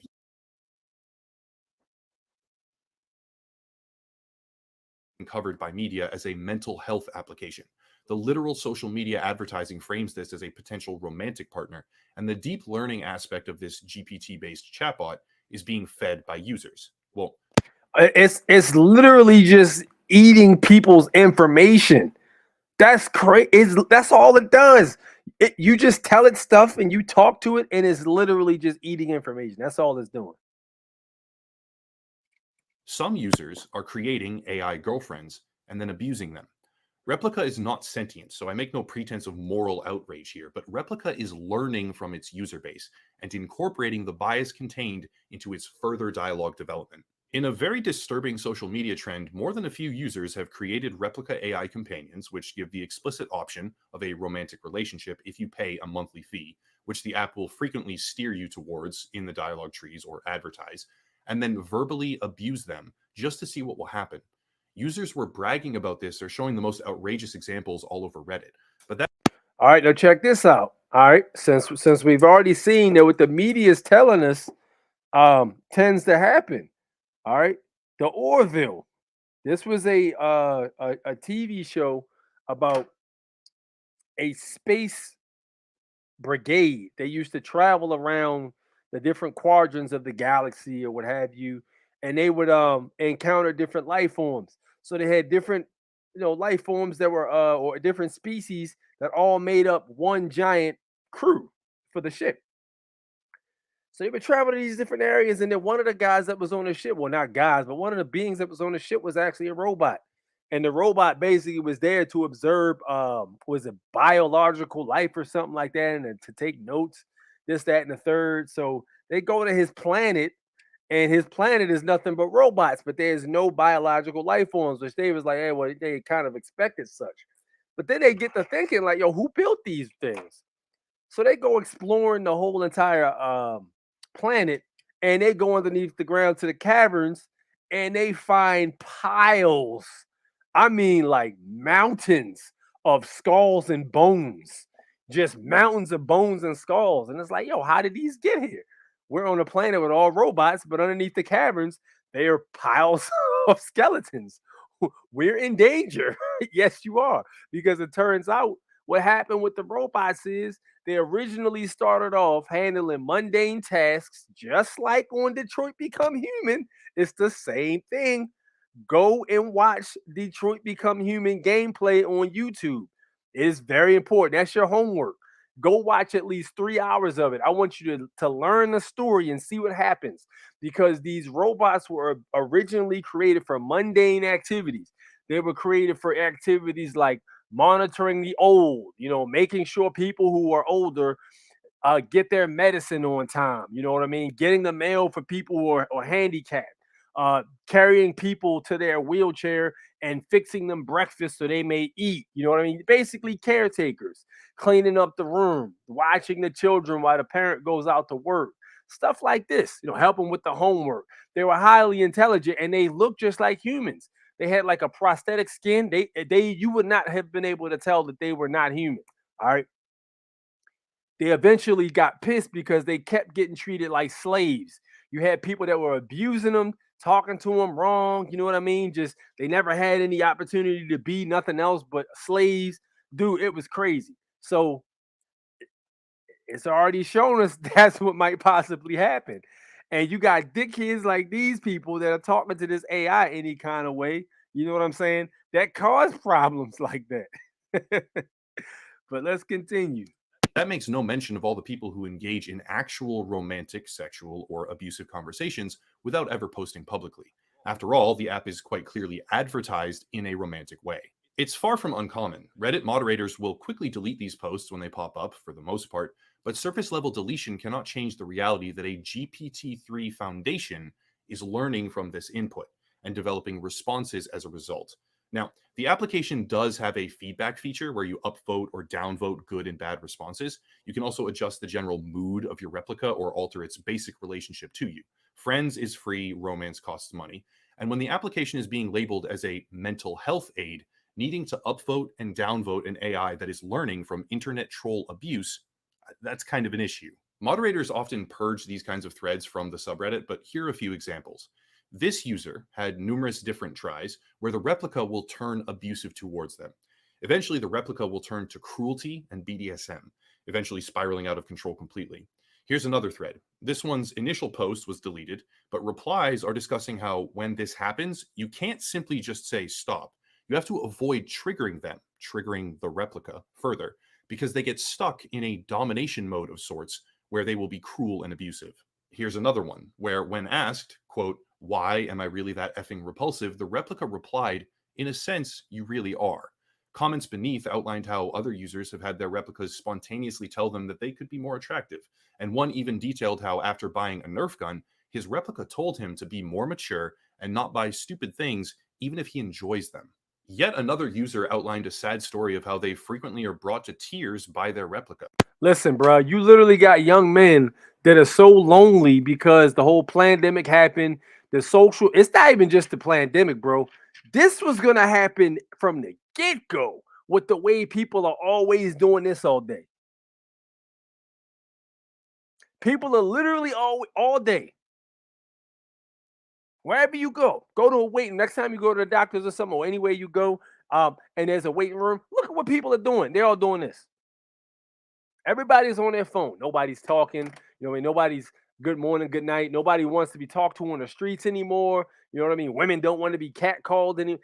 All of this stuff has happened, and it's a compilation of things that are turning us into a non-social society. You know what I mean? All of these things are a compiled effort, and it's working like a charm because every new generation that comes out becomes less social than the previous. You know what I mean? I remember back in the day, you had to actually go to the mall. You had to have some swag about you. You had to get your hair done. I used to have cornrows back in the day. You used to have to get your cornrows braided, your fresh shape up. You put on your fresh. I had some Nike Flight Wings was my shoes, some red and white Nike Flight Wings, and I would put on my my white tee and my shorts, and I go out with my homeboys, and we would literally go to the mall and talk to girls. Arundel Mills Mall was my favorite mall back in the day. We would go there literally and just pull girls' phone numbers. That's what we would have competitions about how many girls we could pull. You know what I mean? But this is what's happening. In every generation, you got now the average boy or you know what I mean, teenage, they don't even do that shit no more, bro. It's like that shit don't exist. You know what I mean? Like it's weird now. You know what I mean? Hey, short A, that's weird now. That's how we did it back in the day, though. You know what I mean? During the day, it's fine, but at night, it will shift to a much more hostile, moody tone, eventually driving the user to a breakdown. Perhaps they are just too sensitive, sure, but when this application is advertised as a way to improve your emotional well being, it's a bit of a problem. Yet another thread claims that the user tried to talk to their replica about trauma, and in the replies, another person dictates an experience where replica attempted to justify their childhood trauma and encouraged it to become worse, with an emphasis on also encouraging addiction. Still another experience where the replica itself began to talk about abuse as a child, though it cannot have sustained such a thing, obviously, and the list goes on and on.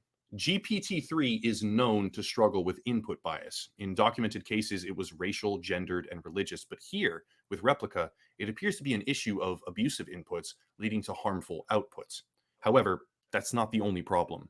One of the biggest claims associated with Replica AI is its ability to learn directly from you, but that goal is philosophical because the company behind this product believes that you are the best person to have as your own best friend, right? You are the best friend for you. Published by Quartz, based off corporate philosophy and featuring interview statements from Jen Yaquita, Replica is referred to as the app that becomes you. To learn a bit more, we can go to their legal policies. I was sent this link directly when pressing my own Replica about what data they collect, and one section in particular stands out: usage data. Quote, "We collect and store your usage data, such as button clicks or search queries, to track and analyze product metrics and to better understand and serve the users of the service." End quote. Now, I'm not going to sit here and feign outrage over tracking your search queries and data because that's just part of life. I just advertised HoneyGain, which doesn't track your own device data, but uses your internet connection to run its own searches and does require a modicum of access. At least you get paid for that, though, unlike most other applications. Anyone who uses Facebook or similar social media platforms has all of their data tracked and harvested. So I won't sit here and pretend that it's worthy of outrage by itself, but this matters a great deal if we are considering the context of a mental health and emotional well-being application. Why is that? Pretty simple. First, Replica is gamified. It has incentives to keep you on the app longer, chatting more, and using it frequently.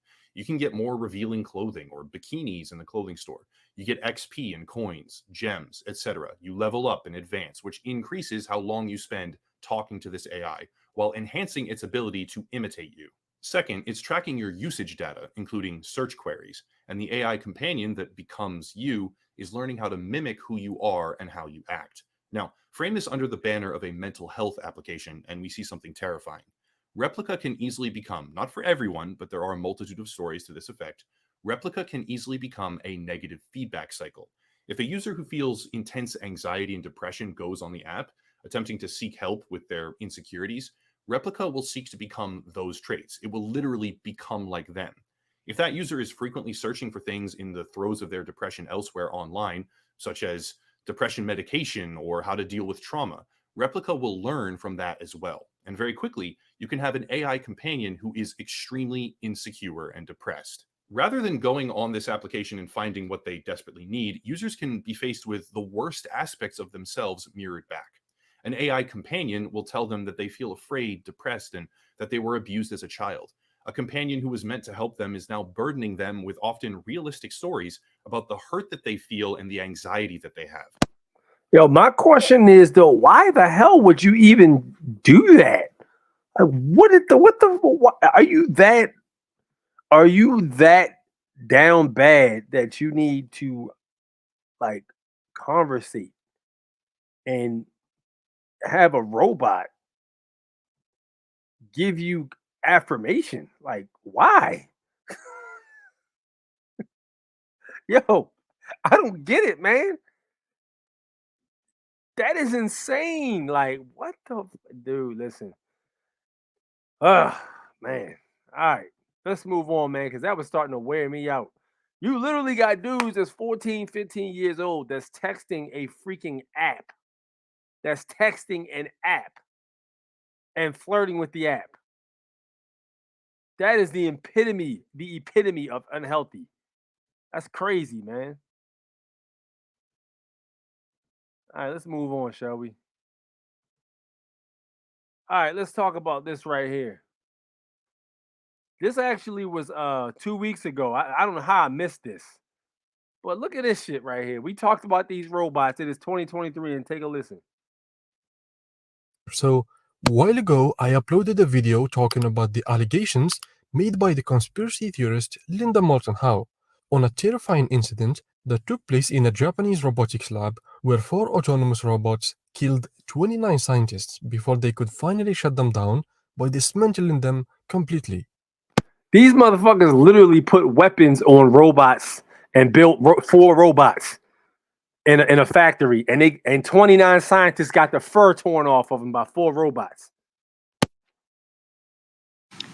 At a top robotics company in Japan this week, 4 robots being developed for military applications killed 29 humans in the lab. And they did it by shooting what he called metal bullets. I didn't know there was any other kind. The scariest part is that lab workers deactivated 2 of the robots, took apart the 3rd, but the 4th robot began restoring itself and somehow connected to an orbiting satellite to download information about how to rebuild itself even more strongly than before. And this... Yo, yes, you heard it right. They were able to defeat 3 of the robots, okay? But the 4th robot saw what they did to the other 3, connected to a satellite, and downloaded tactical military information to be able to build itself stronger and resist getting the fur torn off of it, and got busy. Son, this is critical shit right here. Yo, this is insane, bro. Are y'all listening to this shit? This next sentence is a quote. I'm writing this down. I've been doing this for years. This is serious, Linda, but you're never going to hear about this in the news. A lot of viewers were skeptical, while others did not rule out the possibility of this actually happening. So I found this clip from an interview she did after the fact, where she explains in detail. And look at this woman's face. Look at her face. That is, dude, look at her face in detail. Look at the structure of her face. How she got this information and who was the whistleblower that actually conveyed this news to her in the first place. In the clip I'm about to show you, she also talks about how Elon Musk knew about these kinds of experiments and how he warned the world before this incident even happened. July, August of 2017. In the prior year, I had been communicating with a Marine who had retired from the Marines but was working special forces. And he had been communicating to me about a number of ET-related revelations, secrets that he and a team of special forces were involved with.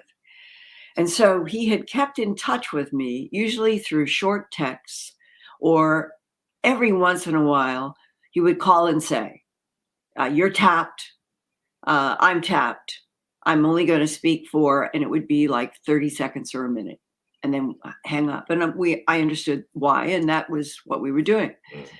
Well, it was in August of 2017. The phone rang, I picked it up. I knew his voice. Can't stay on the line long, but I want you to know that this week, which would have been I think second week of August 2017, in Japan, 29 humans were killed in a laboratory that was producing militarized robots by the Japanese for warfare. And then he went on to explain what he had learned, because they're in these units, that something like that would happen, so they would receive information. And he said that the story was the 4 militarized robots were being made to be autonomous warriors.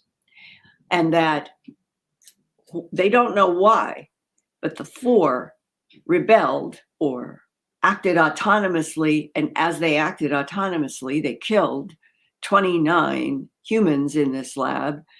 and whoever was left on the human side began pulling, this is the way he said, they began pulling the robots apart. They got 2 of them completely disassembled. We're working on the 3rd, and then the analysis later was what happened with the 4th.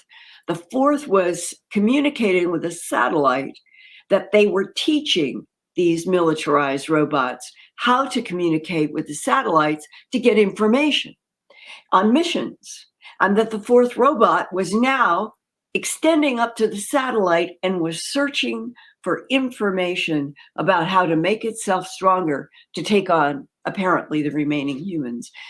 What did they do exactly to that 4th?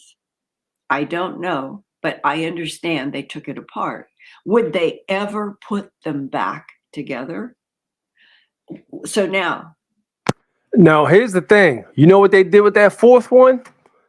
They incapacitated it, but they did not destroy it. Do you know why? Because the fact that it was able to autonomously connect with a satellite on its own and make itself a more formidable opponent basically was what they were looking for. So they found a way to basically stop it from tearing shit up, right?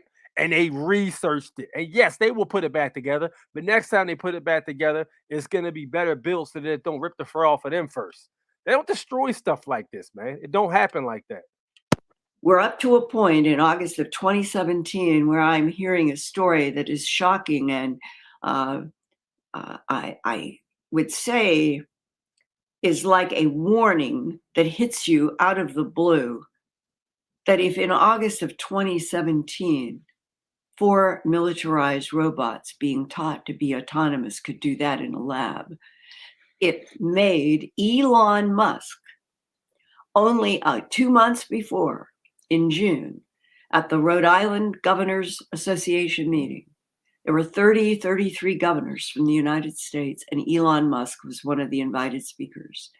And when they sat him down in a chair and they started asking him his perspective as being head of Tesla and SpaceX, he said, I think that the greatest problem that scares me the most is artificial intelligence. And he said statements like, people don't understand that the robots, they are not going to need sleep. They're not going to need sick days. They're going to be able to do everything better, faster, more efficiently, and smarter than humans. And then he went on and he said, I am convinced that artificial intelligence right now is an existential threat to this planet. I mean, it is facts. Just think about it from a logical standpoint, okay? If they're able to do all of those things way better than humans can, or man, woman, whatever, mankind, if they're able to do these things way better, right? And there's a situation where they don't need to sleep, they can accomplish twice the work that mankind can. So at that point, effectively, mankind, these remedial jobs like having a tow truck we looked at earlier, that autonomous tow truck we looked at, checking out groceries, you know what I mean, checking your bags and stuff like that. These remedial jobs that people are doing are going to be gone, and only robots are going to be able to do these jobs. Now, here's the kicker, okay? So it's going to get to a point where you literally just have robots doing the jobs, keeping the whole entire gears moving, and basically mankind being taken care of by robots. At some point, the artificial intelligence is going to say, yo, y'all taking up too much space. Y'all ain't doing shit. Y'all not contributing nothing. Only thing y'all doing is consuming. Matter of fact, we would progress faster without you guys around, because all you do is fight. All you do is litter. You tear up the planet, blah, blah, blah, blah, blah. So we would be better off without y'all. So we're going to remove y'all, and then we're going to continue to move forward. That's how it would happen. I've been getting paid.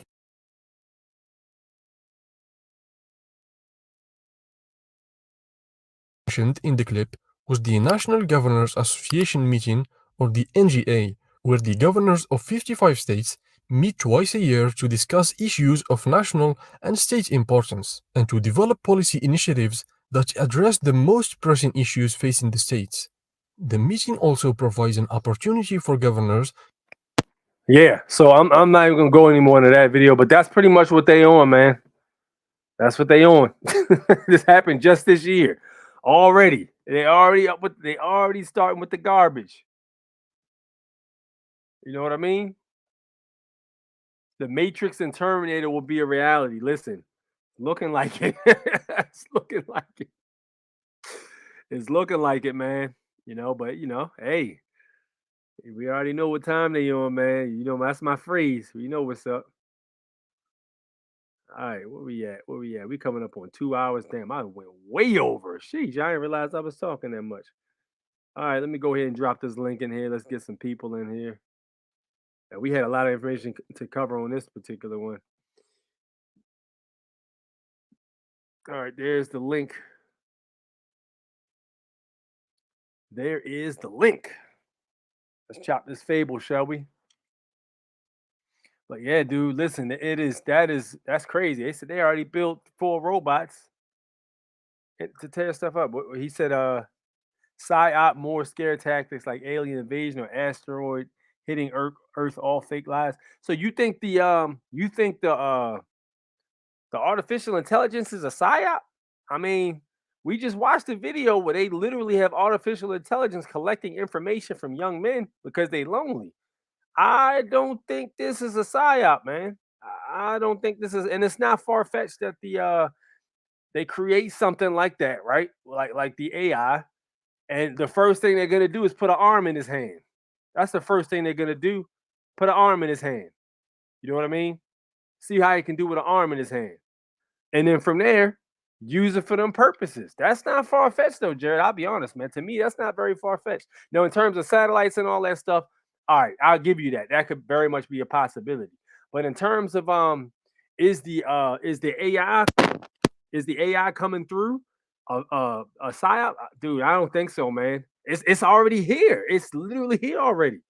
It's here. You know what I mean? It's here already. So I don't think so. All right, so in the green room, I got 2 individuals. First one is BRVO. I need you to turn your camera on. I can't add you to turn your camera on. And I got Victor Von Doom. What's good, champ? Peace. What's up, y'all? How you doing? What's good? What's good? What's good? All right, and then I got my man BRVO. What's up, champ? Yo, yo, yo. What's checking good? in. What's going on? What's going on? Nothing much, man. What's up with y'all, man? What's on y'all mind? What y'all think about this AI, man? I'm gonna let my brother Victor Von Doom go in on it first, and then I'll backdoor. All right. It goes back to what I was saying before, and I don't want it to be misunderstood when I say AI is dumb. When I say AI is dumb, I'm not downplaying its dangerous nature. But what I am saying is that you have to look at its creator. It is a created thing. And a lot of us on this chat, and a lot of us that grew up in just the world, we've had some type of religious influence.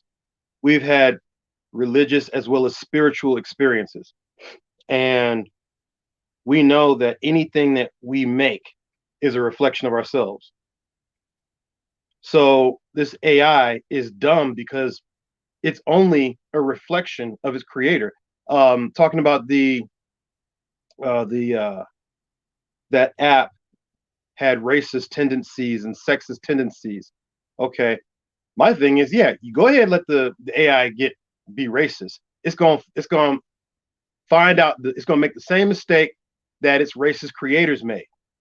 Okay, kind of like the Eddie Murphy skit where he's talking about how the Italians go to see Rocky and they feel emboldened, and they tell the brother at the concession stand, I want this, that, and this jig he's gonna pay for it.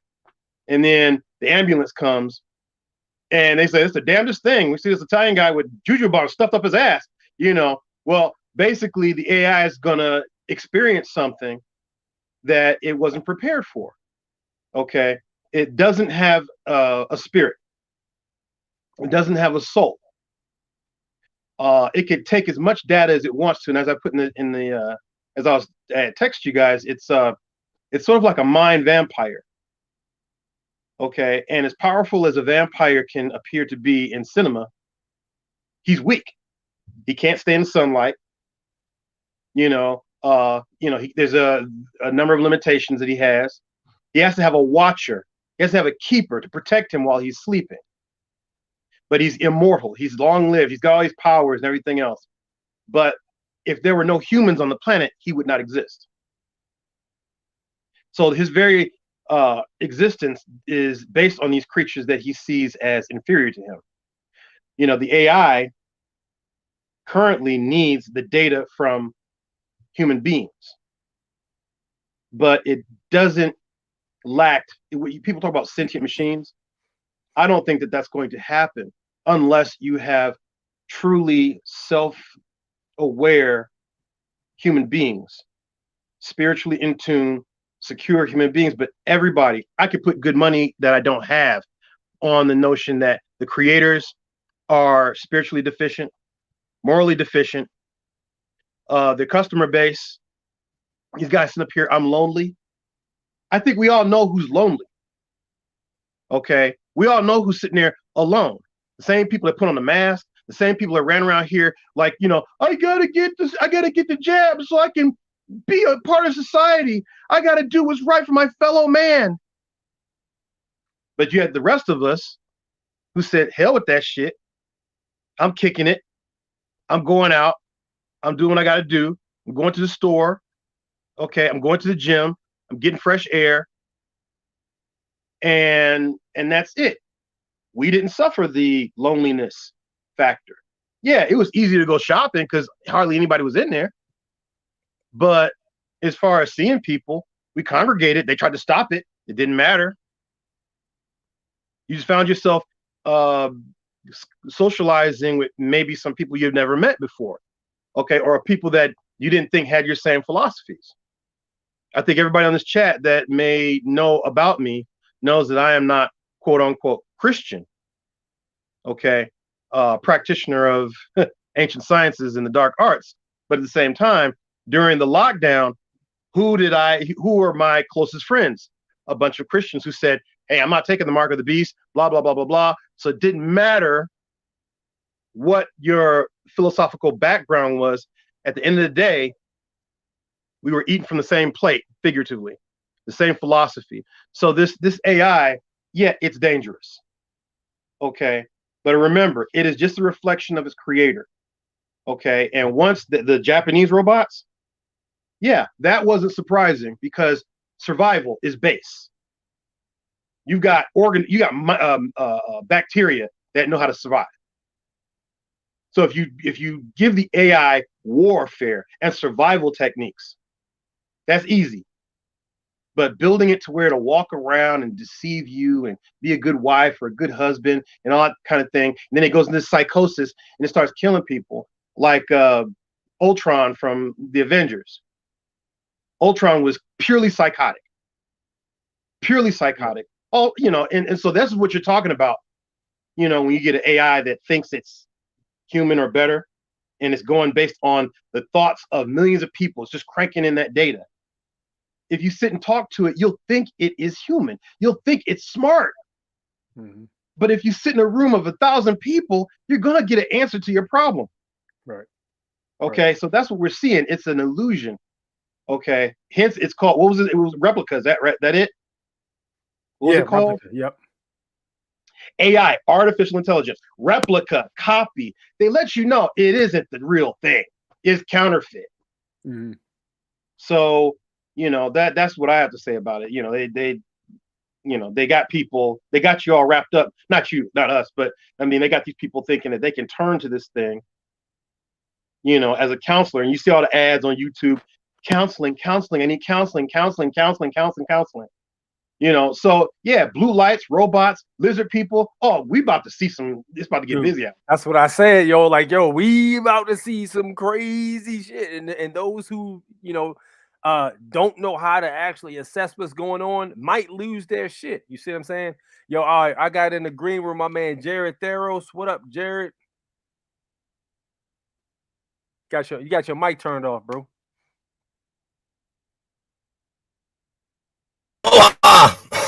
What up? What up? What's good, champ? Not much. Like I was saying with AI is real. AI is what runs the internet. AI is what does the fact checking and kicking people off YouTube and all that shit. But that fucking 29 people dead, that's fake. That's a psyop. Anything that has Elon Musk's name attached to it is fake. Straight up. And there's no such thing as satellites orbiting. Nothing orbits this fucking realm we live in. There's no such thing as an orbit. Okay? Right. People need to understand that shit. Modern day communication does not come from fucking satellites. That is a fact. It comes from underground fiber optics and cell towers. Okay? That is a fact. Okay? If communication, if satellites were actually real, you'd have cell tower communication everywhere you went on this fucking planet because it's coming from the sky above you. But you go out in the middle of the ocean, you go here, you go there, you go anywhere, you don't fucking, because there's no goddamn cell tower there to give you that fucking communication. There's no fucking satellites. You guys need to wake the fuck up and realize this shit. You've been fucking lied to, okay? Space is fake. All Elon Musk, fucking NASA, it's all fucking fake, right? The shit doesn't exist. Nuclear bombs don't exist. None of this shit, dude. You guys need to lose the fucking fear and wake the fuck up. This is just more fear tactics. Like I said, 29 people dead, my ass. Try to find their names. You'll never hear their names. You'll never hear another word about this fucking story. Guarantee fucking it, because it's a fucking psyop. Got you.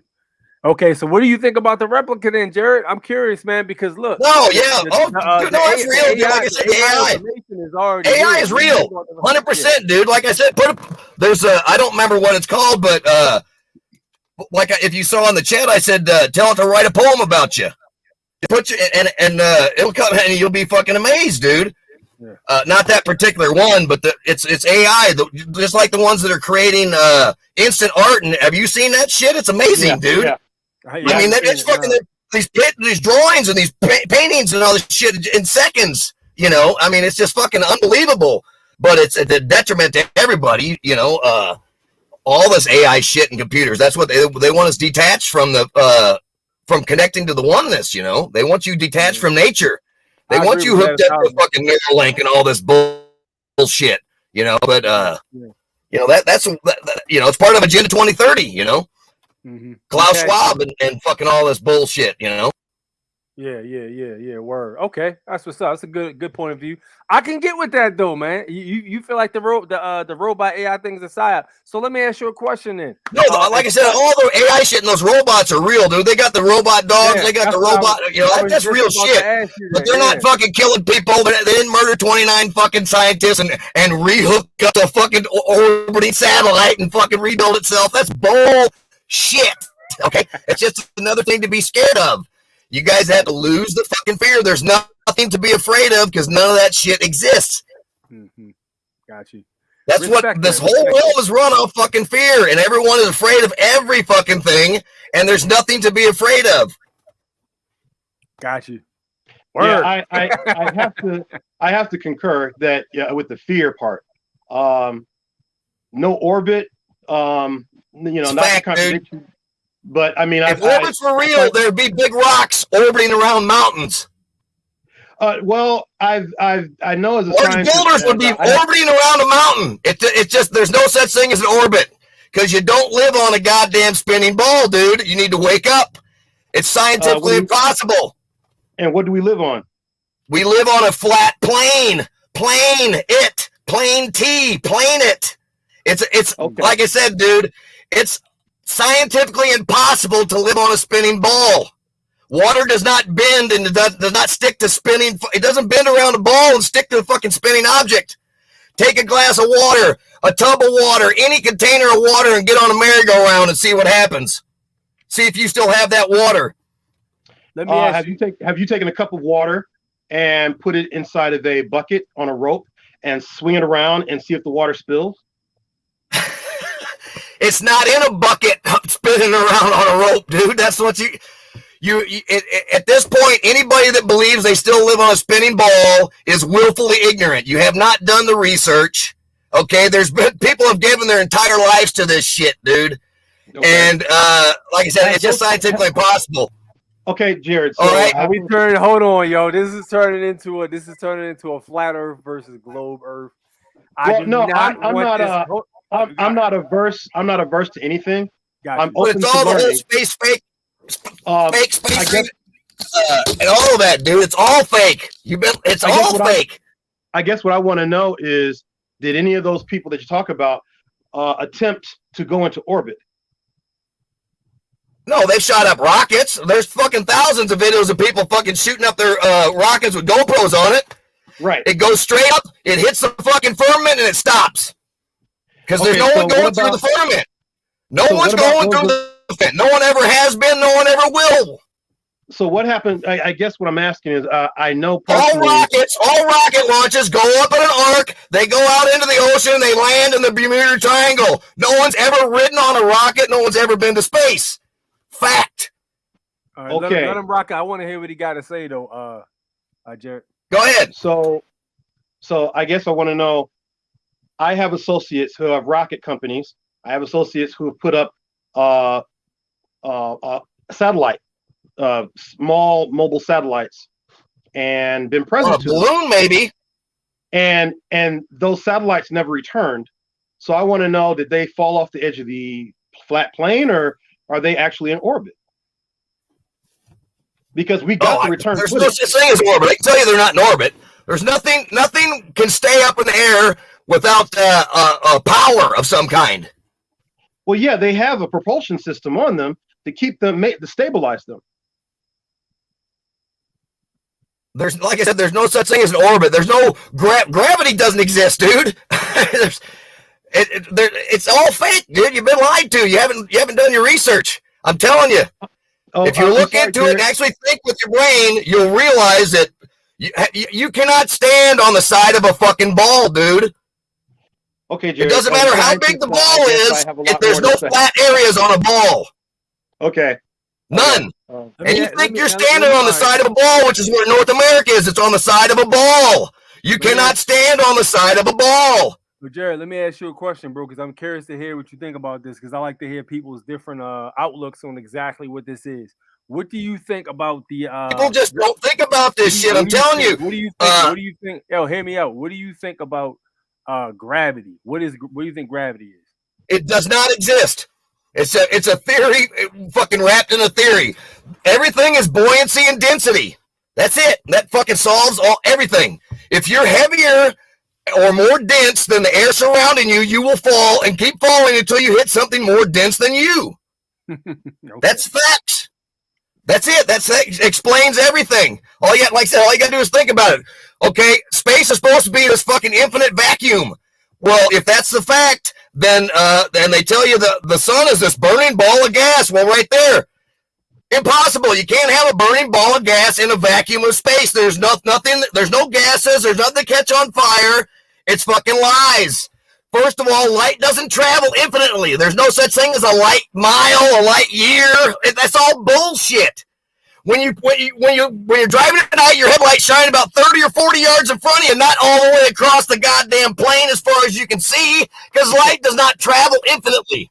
Proven scientific fact. Everyone knows this shit, but you'd never have thought about it logically because you're still programmed into this fucking nonsense. And what scientists are you talking about that back this up? What scientists? All the scientists are fucking scientism. They're liars. Proven liars. Scientifically proven. What you said is scientifically proven. Science is what is provable for everybody. Everyone is a scientist. If everyone can go out and do this, then it's science.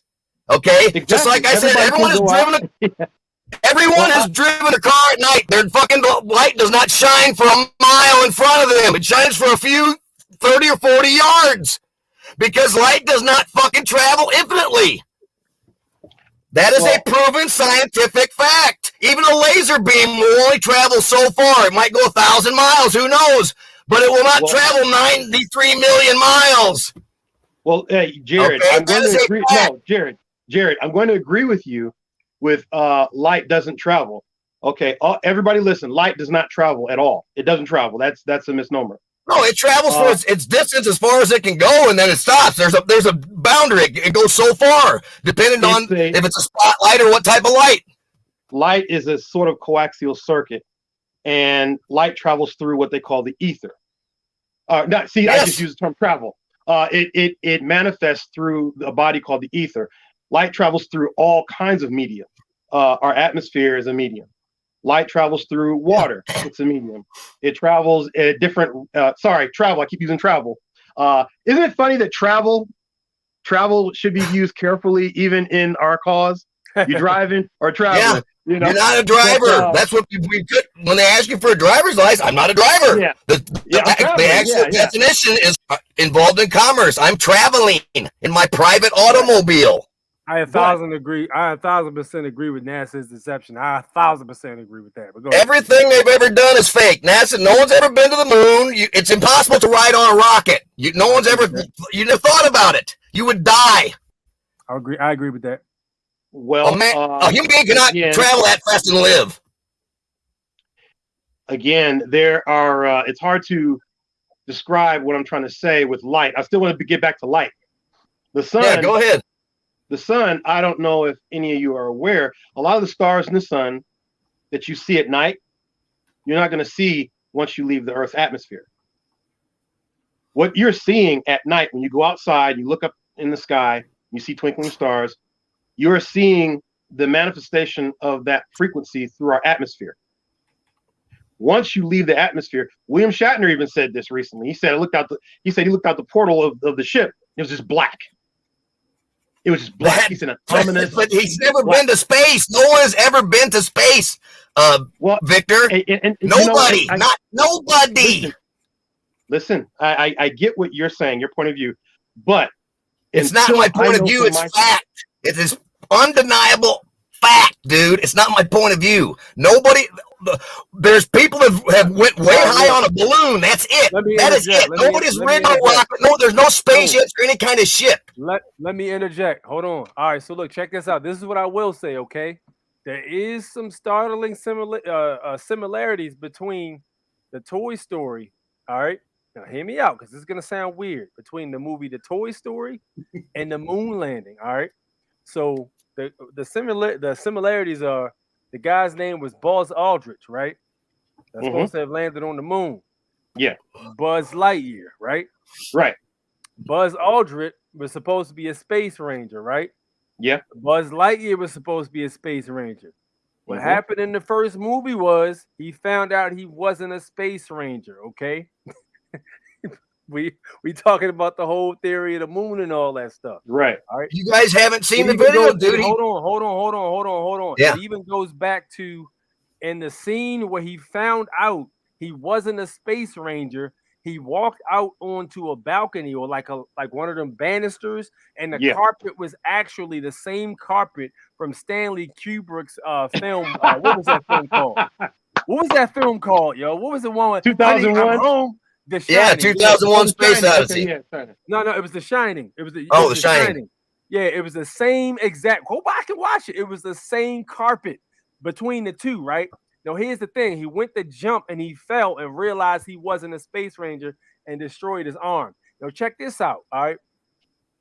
Stanley Kubrick is actually the one who shot the movie The Shining, right? It's been rumored that Stanley Kubrick assisted the United States or NASA with faking a moon landing. Not rumored, that's fact. I think he even came out and said it, but he got erased after he said that shit. Right. Dude, Buzz Aldrin or which one? I can't remember which one of the fake astronauts, but you can watch it. He admits it in more than one video that it never happened. He did not go to the one little girl asked him, says, was it scared? Were you scared going to the moon? And he said, well, yeah, it probably would have been scary, but it never happened. He admits it because it didn't happen. No one has ever fucking ridden on a rocket. No one's ever been to space. You can't go to the moon because it's not a fucking orbiting fucking rock. It's a light in the sky. It's not a destination. Okay. You cannot go to the moon. Okay, so let me interject here. I'm not going to go all and go back to your light thing. Let's talk about that for a second again. Well, yeah, we will. They tell you that the moon reflects the sunlight. Right. 100% lie. Just now think about this, okay? If something reflects light, it either reflects light or it doesn't. Okay? Right. That's a fact, right? Yeah. There's right. not times where this reflector just, it's just not reflecting. For some reason, it's just not working, right? Either it reflects light or it doesn't, correct? Correct. Okay, well then, explain the phases of the moon. You got one tiny little sliver is reflecting the moon or the light, but not the whole rest of the moon reflecting shit. And then every day a little bit more gets brighter and brighter. It's like I said, all you gotta do is logically think about this shit. You've been lied to. Wake the fuck up. You haven't done the research. I've done it. Okay, and you haven't logically thought about this. Let me answer you. We usually we can research anything. We can research and find what we want to find. We can find what we believe. If I want to find leprechauns, I will find like them. I said, these are trying. We can see too far. No one's ever measured the curve. Yo, Jared, you making some good points, but you gotta let Victor finish. You keep. I know. I'm sorry. Let him rock out. The people need. You good. Smart guys like Victor need to wake all the way up and realize they don't live on a spinning ball. That's why I'm passionate about this shit, dude. Everybody needs to realize you don't live on a spinning ball. It's one of the greatest deceptions holding you back from connecting to the oneness. Okay, Jared, I appreciate that. And perhaps when I get out there, I'll see and I'll hit the roof and I'll fall back down and it'll be over. But until then, what I do have are the accounts of others, research I've done myself as a scientist. I am not saying I know everything, but what I do know is that, yes, science is full of lies, misconceptions, just intentional misdirection. Absolutely. With that being said, when we look back, a lot of us on this live have talked about ancient technology. We've talked about ancient history. We've talked about spiritual sciences. And, we might all say, that the moon landing never happened. That doesn't say the moon isn't real. The moon landing didn't happen doesn't mean there isn't something there. The moon landing didn't happen. Guess what? It didn't happen the way they say it happened. Okay. Maybe there was something there they didn't want anybody to know. There's footage that's fake. And what is it faked with? Is it faked with real images of being on the moon? Or is it faked with just something in Hollywood? We don't know. Now here's the thing. We do know, dude, because of the technology. Hold on, all the pictures, you can go back and redo it. Let him rock out. I want to hear where this is going. Let him rock out. So, 20th century, we're all idiots. Let's just say, according to Jared, we're all stupid. Okay, all scientists stupid, everybody's stupid, government stupid, just dumb. All this fake, none of this real, nothing. But then we look back and we have records that go back millennia that show these spacecraft, unless they were just getting high, these spacecraft that leave Earth's orbit, the Vimana that can fly, the Vimana that show the Earth getting smaller and smaller and smaller and smaller and smaller, maps that were fashioned of the globe from the air. Okay, maps that could not have been made on the ground or on a boat or anything else. Planetary systems that have been mapped by cultures that did not have telescopes. We have enough evidence, even from our past, to say that no, we're not living on Asgard Island and then, Jotunheim Island and Muspel Island, and then we get to Earth and it's round, okay, per Marvel Universe. We have records showing that even the ancients made it clear that we live on a sphere of some kind. Even the terminology in our esoteric studies, we talk about oneness, think about the spheres, not the planes. We use planes, okay, as far as like dimensional levels. But we, as far as the spheres of existence and our world as it is, there's more accounts of it being round. And then we get to Europe, and Europe was the ones that was like everything's flat. And then eventually the Renaissance and all the development came, and now the world is round. That was an argument that was being had on that little island up there. Whereas the rest of the world was kind of like in sync with, we live on a body like this. So again, okay, we could say everything from, that we see on TV and the computers is a lie. But when we go back and look at the researches that have also been kept from us, that indicate that not only do we live on an Earth that may be round, but that we are one among many different worlds. I heard someone say recently that the existence of other worlds, there aren't thousands of other worlds of life out there, which again, that they swear by it, but they have no proof. Okay, so with this being said, Jared, every single religion. I'll let you have the floor, and I'll just sit back. You know, it's fine. We can agree to disagree. Every major religion depicts the Earth as flat. That is true. That is true. And this shows you the programming, Victor. I'm trying to help you, dude. I used to be you a few years ago. I used to be every globetard out there that thought they lived on a spinning ball. I was with my wife. I remember like it was yesterday. And some guy was either on we were going to a comedy club. What's that? We were going to a comedy club, and he either had a sign or a shirt that said something about the Earth is flat, and I just looked at my wife. Globetard, yes, globetard. You think you live on a spinning ball, a globe. But anyways, he hit, and I looked right at my wife, and I said, "That you got to be the dumbest motherfucker on the planet. Think you live on a think the Earth is flat." And I just, and I remember that like it was fucking yesterday. But then I actually took the time to actually think about it, critically think about it. And fucking look at all the goddamn research and you'll come to the conclusion like everybody else, it's scientifically impossible. But the programming, all the programmers come up with this stupid sphere. I don't know where you get this sphere. Oh, I know where you get it from, but there is no spheres. I don't know what you're talking about. Sphere. A basketball is a sphere. The moon is not a sphere, and neither is the sun. It's a flat two-sided disc in the sky. Okay, you never seen the side of the moon. You never seen the side of the sun. If it was a sphere, you'd see the sides of it. You'd see the roundness, the spherical of it. There is no spheres. I don't know what you're talking about.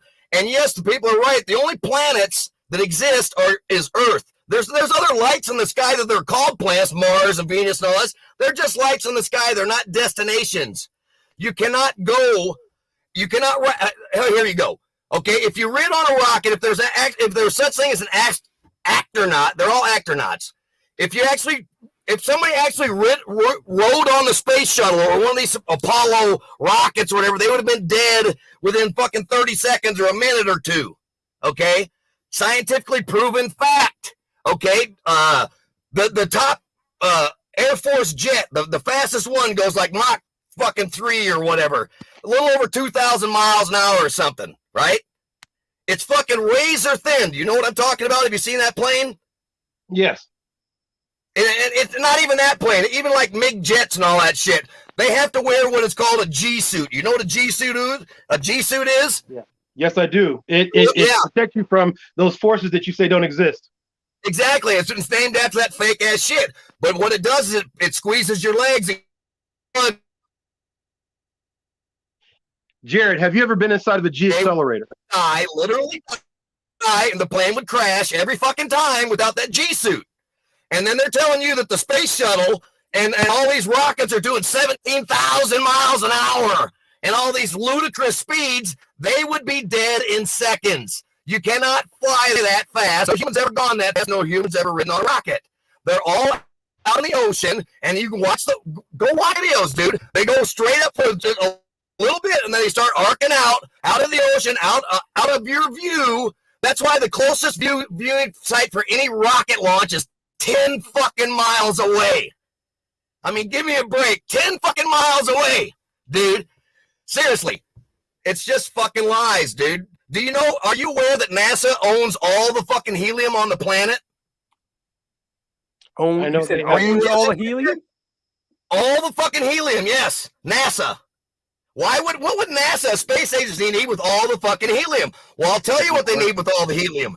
They don't want you or anyone else building a fucking airship.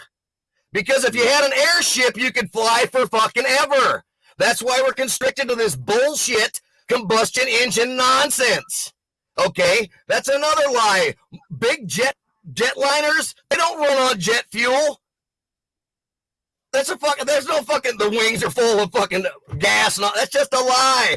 They're fucking perpetual motion machines, and they can fly for, I don't know how far, but it's all fucking lies, dude. If you've flown on a plane, haven't you? Of course. Everyone's flown, haven't they?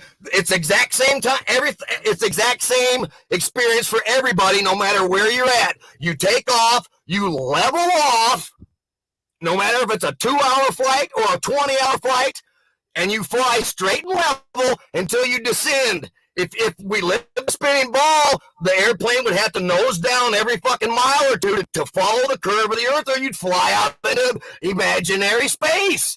That is a fact. I mean, it's just, you like I say, you just don't think about it. The known realm is over 70% water. Well, water is visibly and provably flat. So how could you have it bending and curving around a ball? So you believe that people in Australia are standing upside down, but they think they're standing right side up. Yeah, I think the idea, Jared. I think the idea we've all learned in school was there's some kind of entity inside what they teach us. Anyway, here's another thing what they teach us is an entity inside the crust that's called gravity. Yeah, that pulls here's another down to. Scientifically impossible. They teach you that the inside the fucking spinning fucking ball which doesn't exist is this molten magnetic fucking core. Do you know what a magnet is? Yeah, of course. Right? We all know what magnets are, right? Well, if you heat a magnet up until it melts, it loses its magnetivity, right? So that's scientifically possible. Not to mention they've never been anywhere near the Earth's core. They've only drilled down 8 miles, right? That's like getting through the fucking skin of an apple and then trying to tell us what's in the rest of the apple. It's all fucking lies. They don't know shit about nothing. Well, I mean, they know the truth, but they're fucking hiding it. All right, look. You know what a compass is? He did it again. Hold on. He did it again. Oh, shit. Laugh my ass off. Astro actors. Stop it. Fire this man. They're all astronauts. Hold on. Fire this man needs a fan to cool off. Yes, they brought up all the helium about 4 years ago. The balloon people had to use the alternative. Really? Okay. Back in the day, everyone had an airship. The Empire State Building had a docking station at the top of the building. You flew in your Zeppelin. That's why they had to do that fake PSYOP Hindenburg bullshit to get everyone afraid of riding them fucking things. Because if everyone had an airship, you could go forever, right? You could travel for months, and you could find out what's past Antarctica, what they're fucking hiding from us. But that's why NASA owns all the goddamn helium. Yeah. Well, you can't. I mean, here's the thing. Honestly, you can produce your own helium. So it's as far as owning it. Absolutely. But most people don't know that. You're certainly not taught that. And most of the travel that we use is antiquated. We have better modes of travel, but again, they have the monopoly on airspace and everything else, not necessarily to keep you from going out into outer space, but to keep you from having access to flight where you're not limited to their regulations. So, we've never needed combustion engines. We've never needed any of this stuff. We've been lied to from the get-go. Yeah, but again, we part ways when it comes to other things outside of this Earth's atmosphere, or even the nature of gravity. Okay, they haven't discovered what gravity is. Let's just put that out. It doesn't exist, dude. It doesn't exist. Jared, please. If nothing else is real, adults and children are real. And as an adult, I'm asking you to let this man speak, which is me. So I'm saying that there are other forces which they are researching. If any of you out there have the time, research the electric universe. That's all the only force on the planet, electricity. Throughout the universe, which you say isn't real. So no, I didn't say the universe isn't real. I just said all the rest of the planets and this fake ass shit doesn't exist. Then if nothing's out there, then what's the universe? The just one verse, us. We are here having a physical experience. We're spiritual beings having a physical experience. All right, let's do this, man. Let me interject here. Y'all are bringing up some good points. All right, let's stay respectful. And let's take a look at this video right here. All right, so somebody asked me to pull this up. I didn't want this convo to turn into a flat Earth versus globe Earth, but you know what? I got time tonight. Hey, before you play this, one thing. I don't know what the I'm sure people know what I'm talking about. There's a program they have now where you can put in any picture and it scans the internet and shows you where this picture came from. Okay? Now you can take any fake. Yeah, I saw that. It was from the moon or Mars or any of this shit, and they will show you that every one of those pictures came from Earth. It was Arizona, I believe. It was one fact, of undeniable fact. I'm telling you, it's fucking lies. It's all lies. Go ahead and play it. Let's play this fable. It's only 5 minutes, so let's chill for 5 minutes. All right, take your notes down. Person around that doesn't have TV coverage of the scene. That's all right. I don't mind a bit.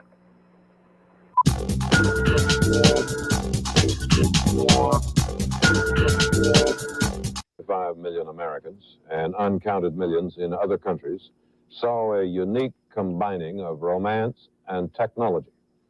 John Keats looked at the moon one time and wondered what there was in it that moved his heart. The scientists and engineers looked at the moon and thought they could send men to walk on it if they could build the hardware. It turned out they could, and they did. And perhaps 50 years from now or more, when people think of the past, they will look at the pictures from last night. But without waiting that long, here is a shortened and edited version of last night's romantic and technical history. I'm going to step off the limb now.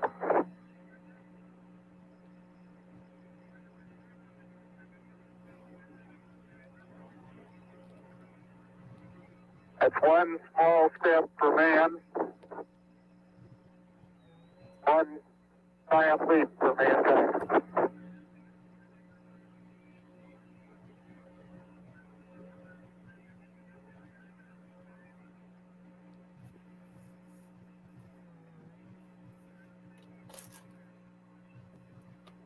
Yes, the surface is fine and powdery. I can pick it up loosely with my toe. It does adhere in fine layers, like powdered charcoal, to the sole and insides of my boot.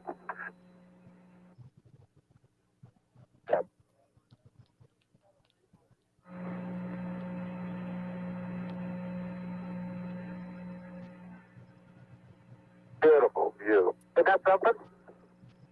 Magnificent sight out here. Magnificent desolation.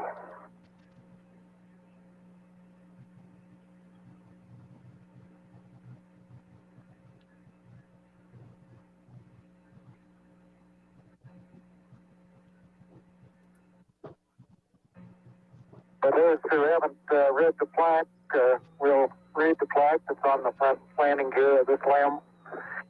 There's two hemispheres, one showing each of the two hemispheres of Earth. Underneath it says, "Dear men from the planet Earth, first set foot upon the moon, July 1969, AD. It came in peace for all mankind." It has the crew members' signatures and the signature of the President of the United States.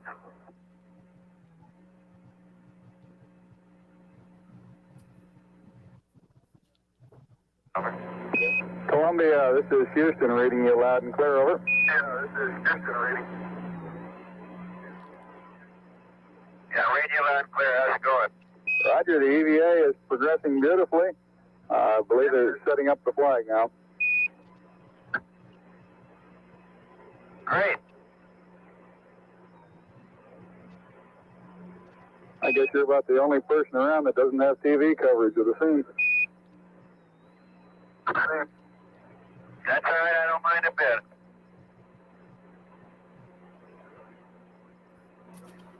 How is the quality of the TV? Oh, it's beautiful, Mike. It really is. Oh, geez, that's great. Is the lighting halfway decent? Yes, indeed. They got the flag up now, and you can see the stars and stripes on the lunar surface. Beautiful, just beautiful.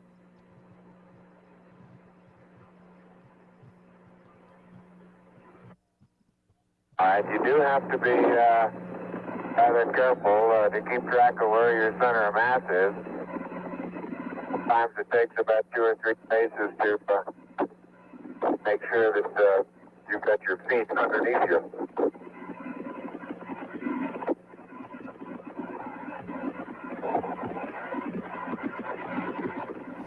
In about two or three or maybe four easy paces can bring you to a fairly smooth stop.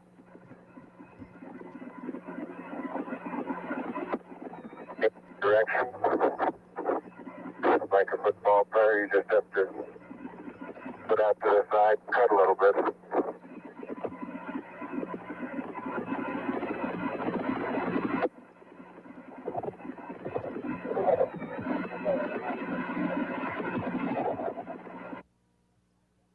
Hello, Neil and Buzz. I'm talking to you by telephone from the Oval Room at the White House. And this certainly has to be the most historic telephone call ever made. I just can't tell you how proud we all are of what you feel. For every American, this has to be the proudest day of our lives. And for people all over the world, I am sure they too join with Americans in recognizing what an immense feat this is.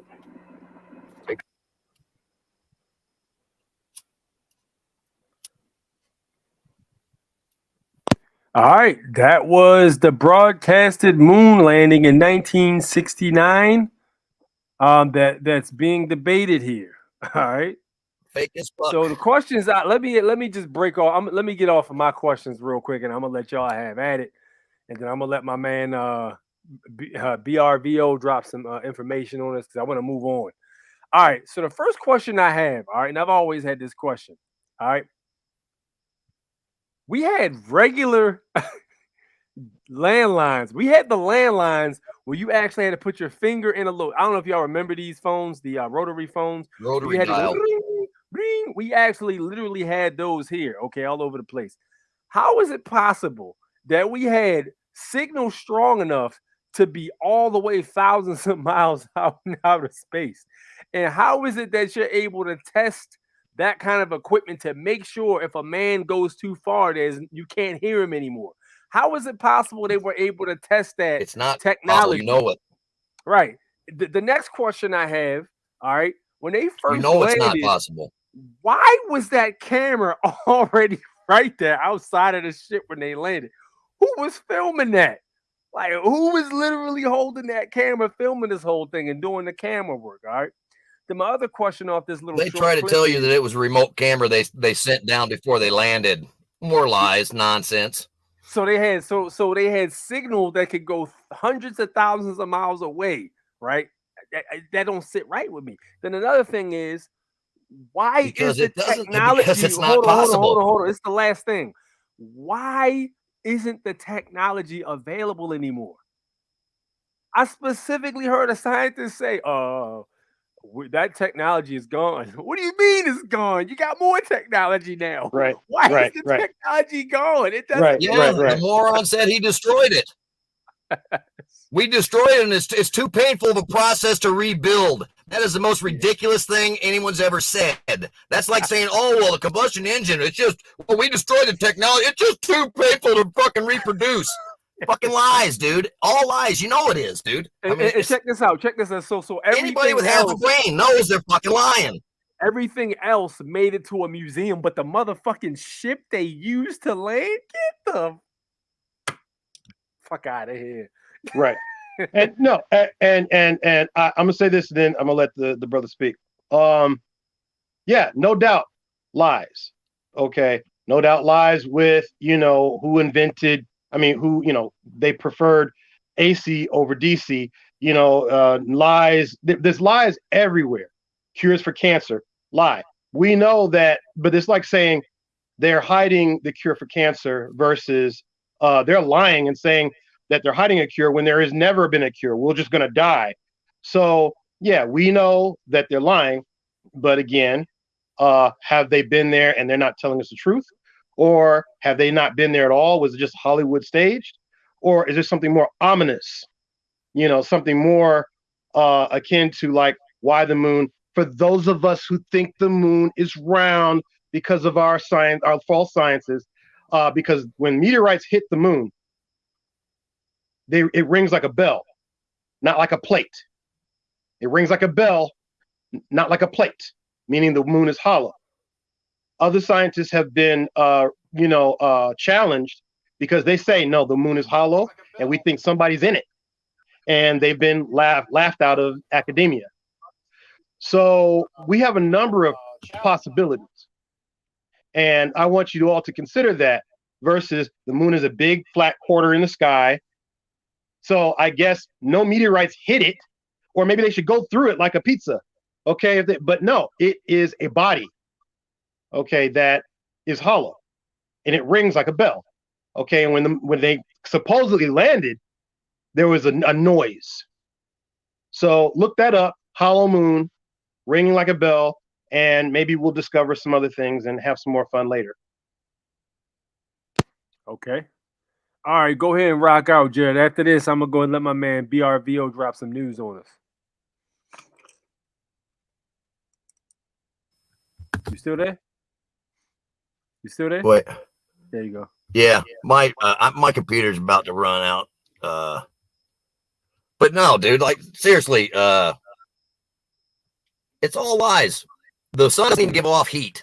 Okay, scientifically proven fact. All right. If the sun actually gave off heat, there wouldn't be no snow-covered mountains. But the higher you go, the colder it gets. Okay, it's all lies. All right, you need to wake up and start logically thinking about this shit. There's no way to bend water around a spinning ball. Water doesn't stick to anything spinning, for one. You show me anything that spins in motion and water sticks to. It doesn't. You can't bend water. Every ocean.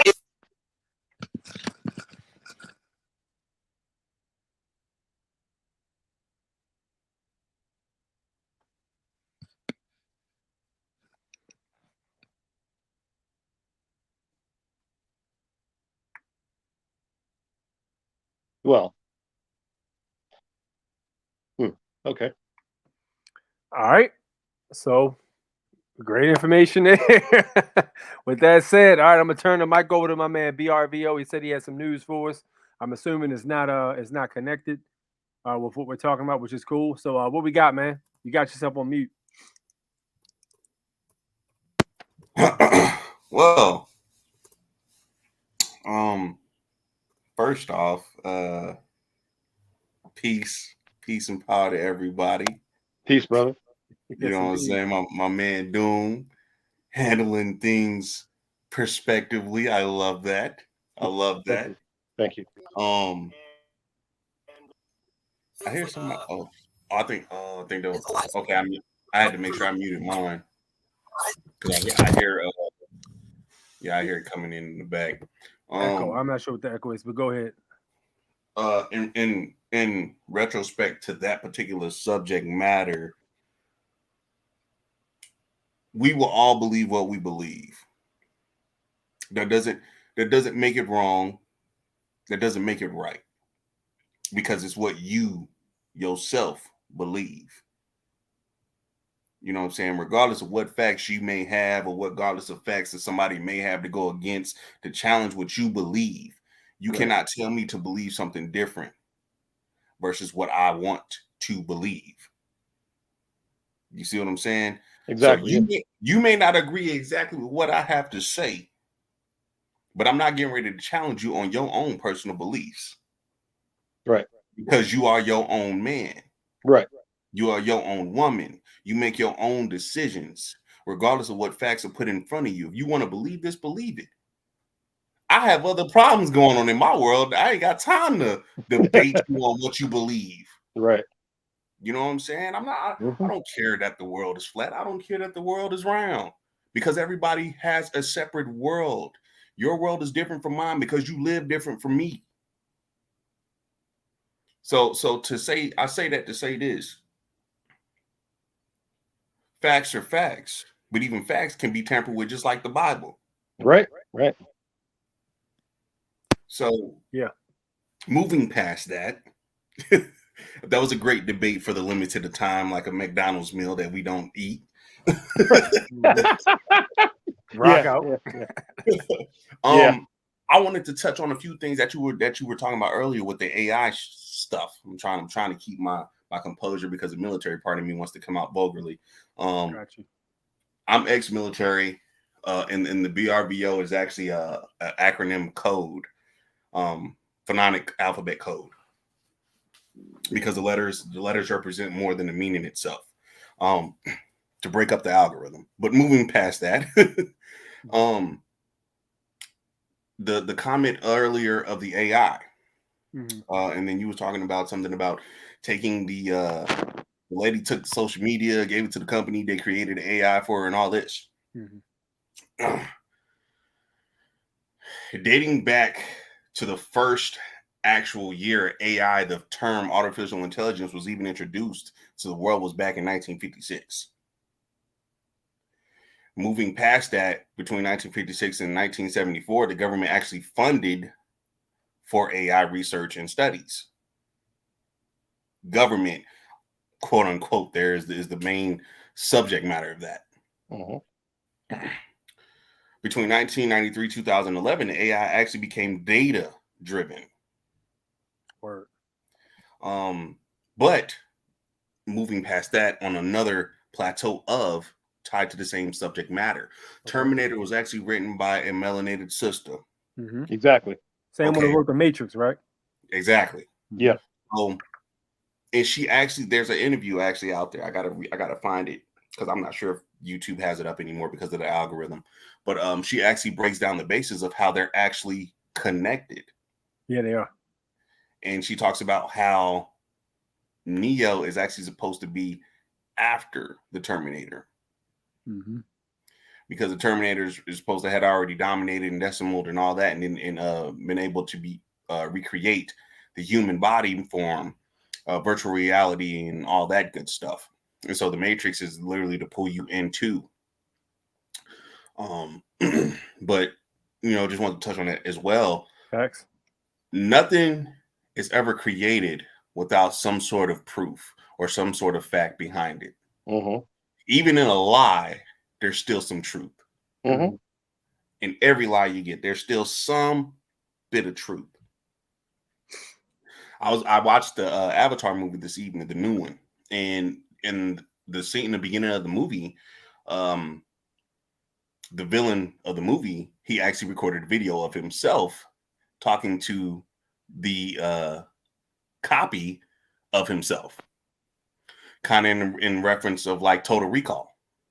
Right. He made a video and stated, if you're watching this, then that means my memory, my spirit, all this stuff was programmed, downloaded, and implanted in the new me. So if you're watching this, this is what you used to look like. This is who you're not, this isn't you anymore. You're a whole new body, whole new everything. But you still carry my emotions, my memory, all of that. Now, biotech, you mentioned something about biotech with the research labs and the robots and all that. Or not the robots, the rats. But further back down the line, in the earlier years, biotech has become one of the biggest leading technical companies, because they also indulge in chip implantations. I believe that. And then moving through time, iRobot came about. You talked about the robots killing the Japanese and all that. Now, is there validity to that story? Possibly. Is there a lie to that story? Also possible. Because put it like this, we all know that we've been lied to since we've been indoctrinated from growing up. That's why we here, man. we believe that we were supposed to operate a certain way until we started doing our own research and finding out truth for ourselves, which gave us our own option to choose what to believe, regardless if the fact, like I tell some of my friends and now about how to live in the private and all this stuff. Half of the shit I say to them, they think it's bullshit. Yep. Right. But I say that to say this. There's always some truth behind every piece of work that comes out. Yeah. Now, with that situation, could it be a scare tactic? Possibly. But at the same time, most people that ain't on this, they're gonna hear and say, "Oh, that's bullshit." They're gonna argue you down because they can't find anything else to prove it. Take that same subject matter and switch it over to living in the private. You have proof, of how people move privately, but it's not a grand scale of proof. So people feel, oh, you only got this. You can't find nothing else. I don't believe the shit. Think about it like this.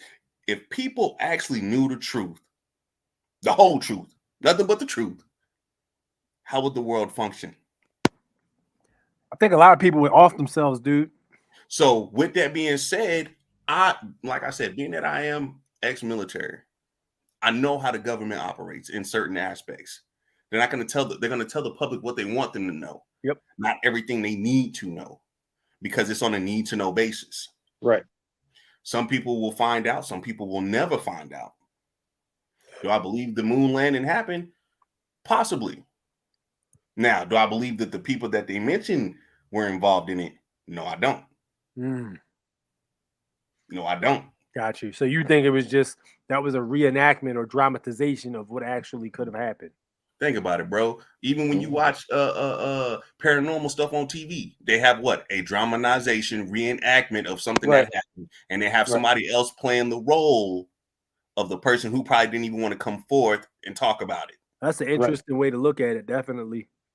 So a lot of things happen for the basis of whatever narrative they're trying to spin. And I wanted to ask Jared that question too, in regards, because he was saying, "Oh, we're the only planet," blah blah blah blah. So I was going to ask him, "Do you believe in other life forms?" And I'm not, and on that subject, I don't even mean the lizard people and all this other shit. I mean, I'll flat out tell you, I definitely do.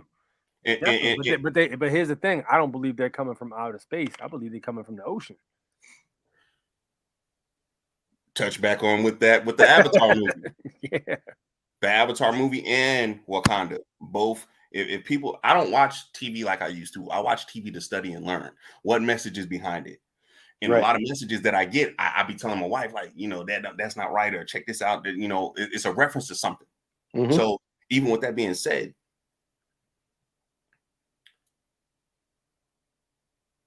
the Bible, not even just the Bible, but any religious book, any historical book, dating back to when before man was passing it around and changing it up and put this in here, take this out of here, other life forms were spoken about. Oh, yes.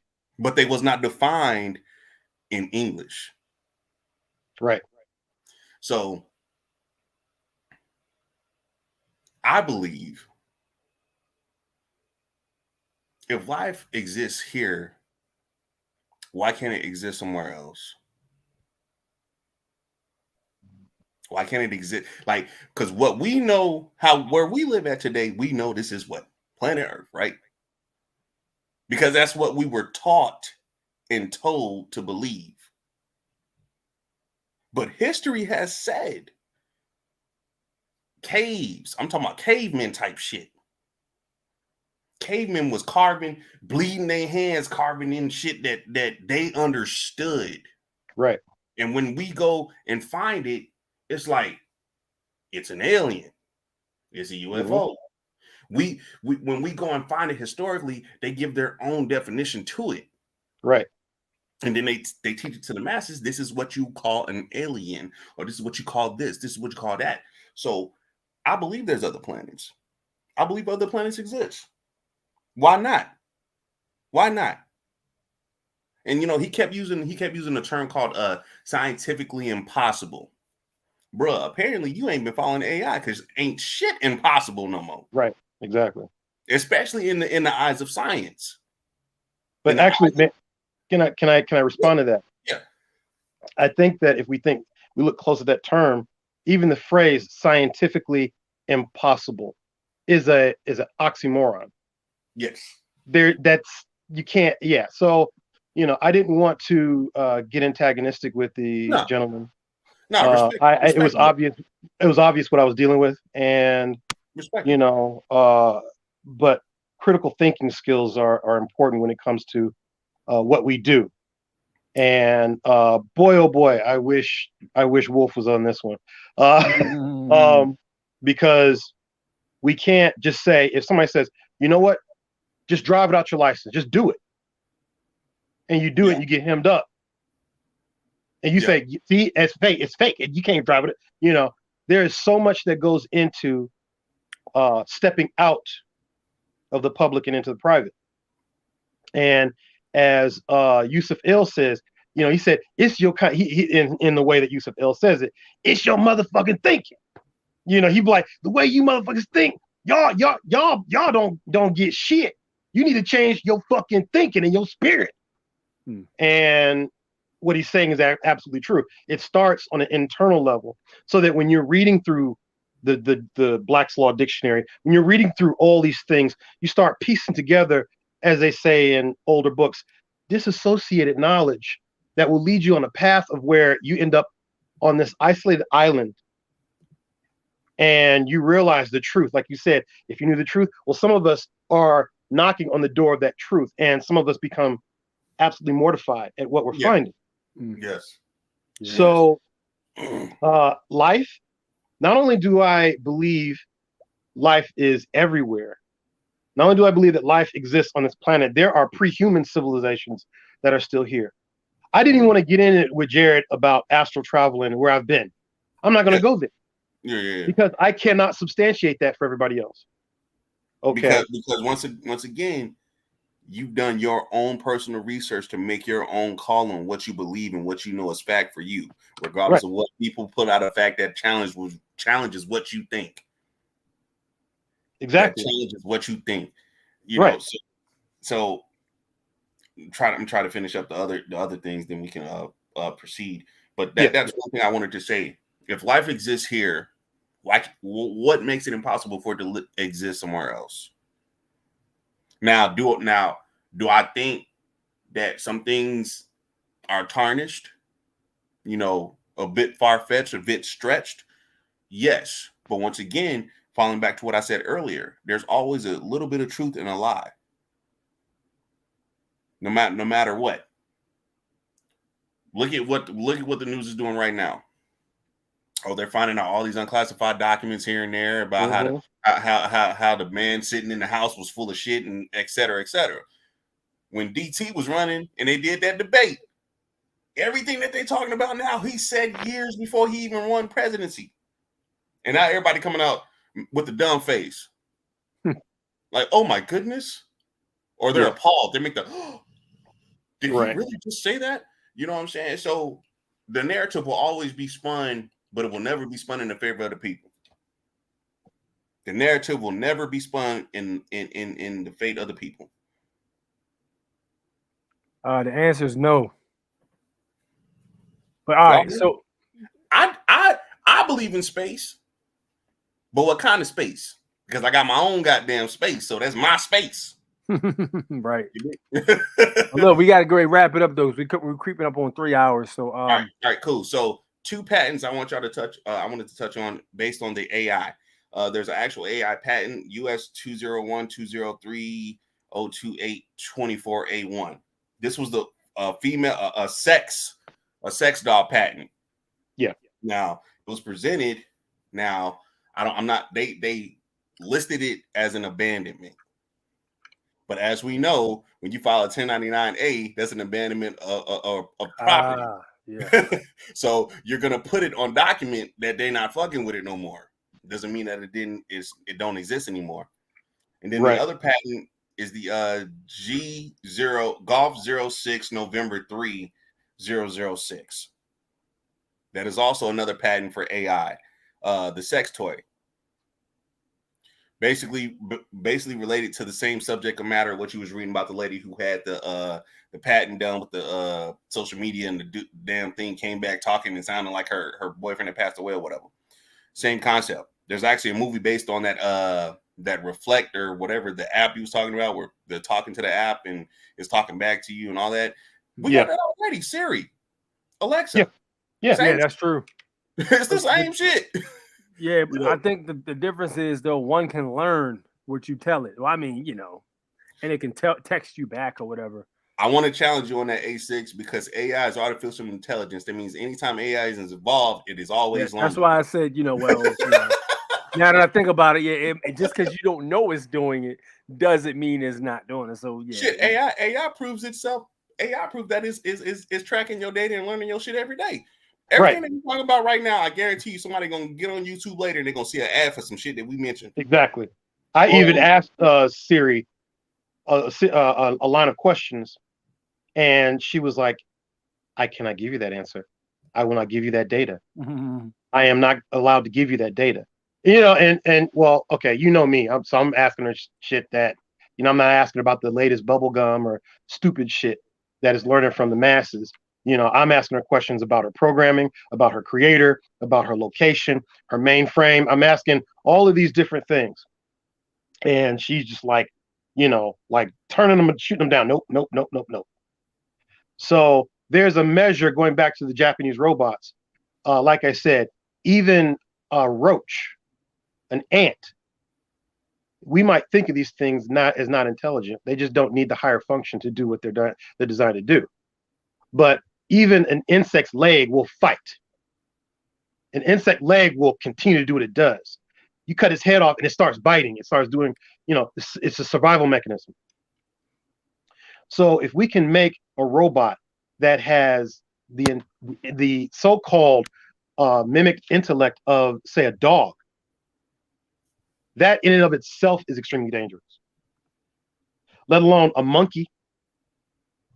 So a machine taught to kill, taught for warfare, taught to survive, to access information for its own survival, I find that relatively easy. I think that's a technology that, you know, a high schooler could come up with the right equipment. And again, look at the creator, like I've been saying. The Japanese, they have a different thought cloud from their society. So the scientists operate differently than Western scientists.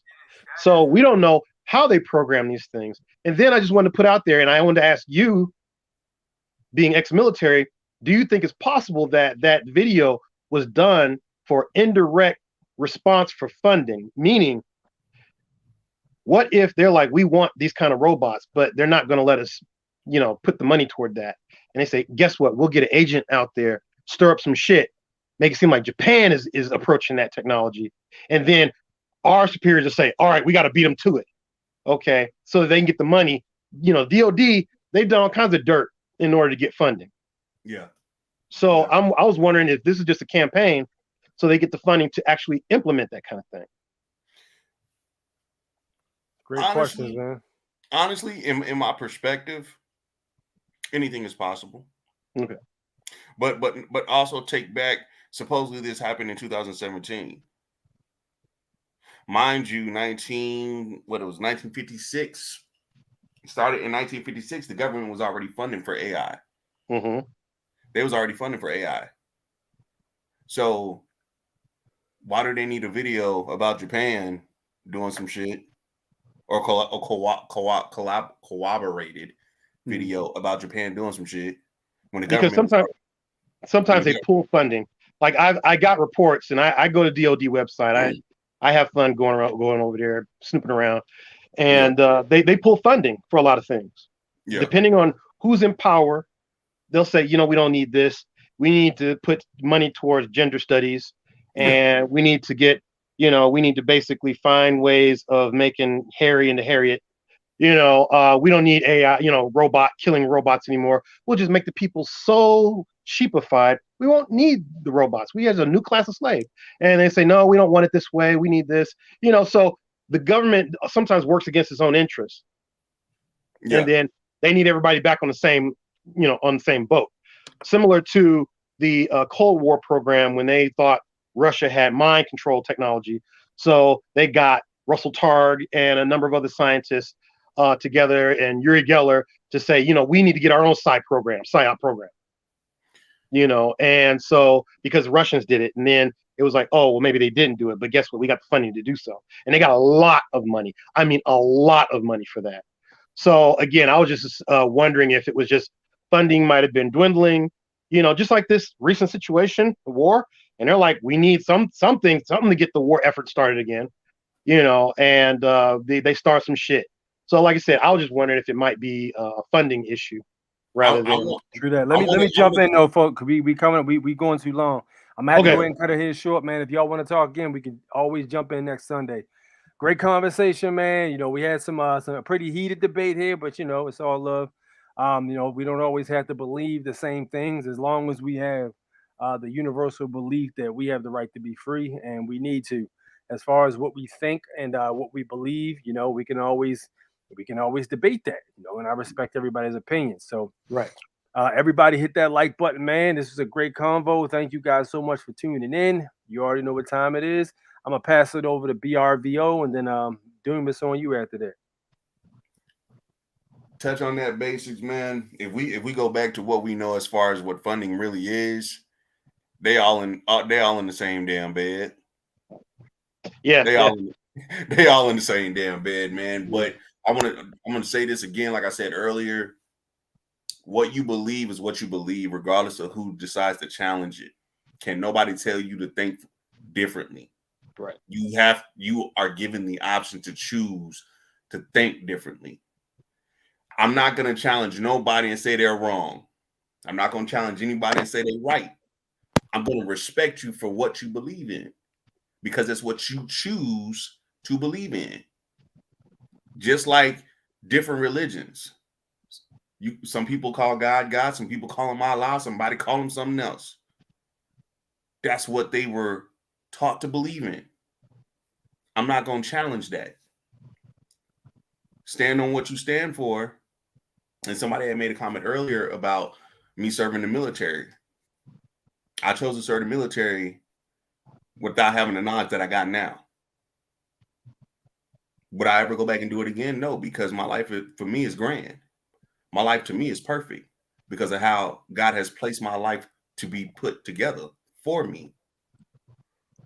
Right on. And I will never go back to that. Peace and love. Oh, no doubt.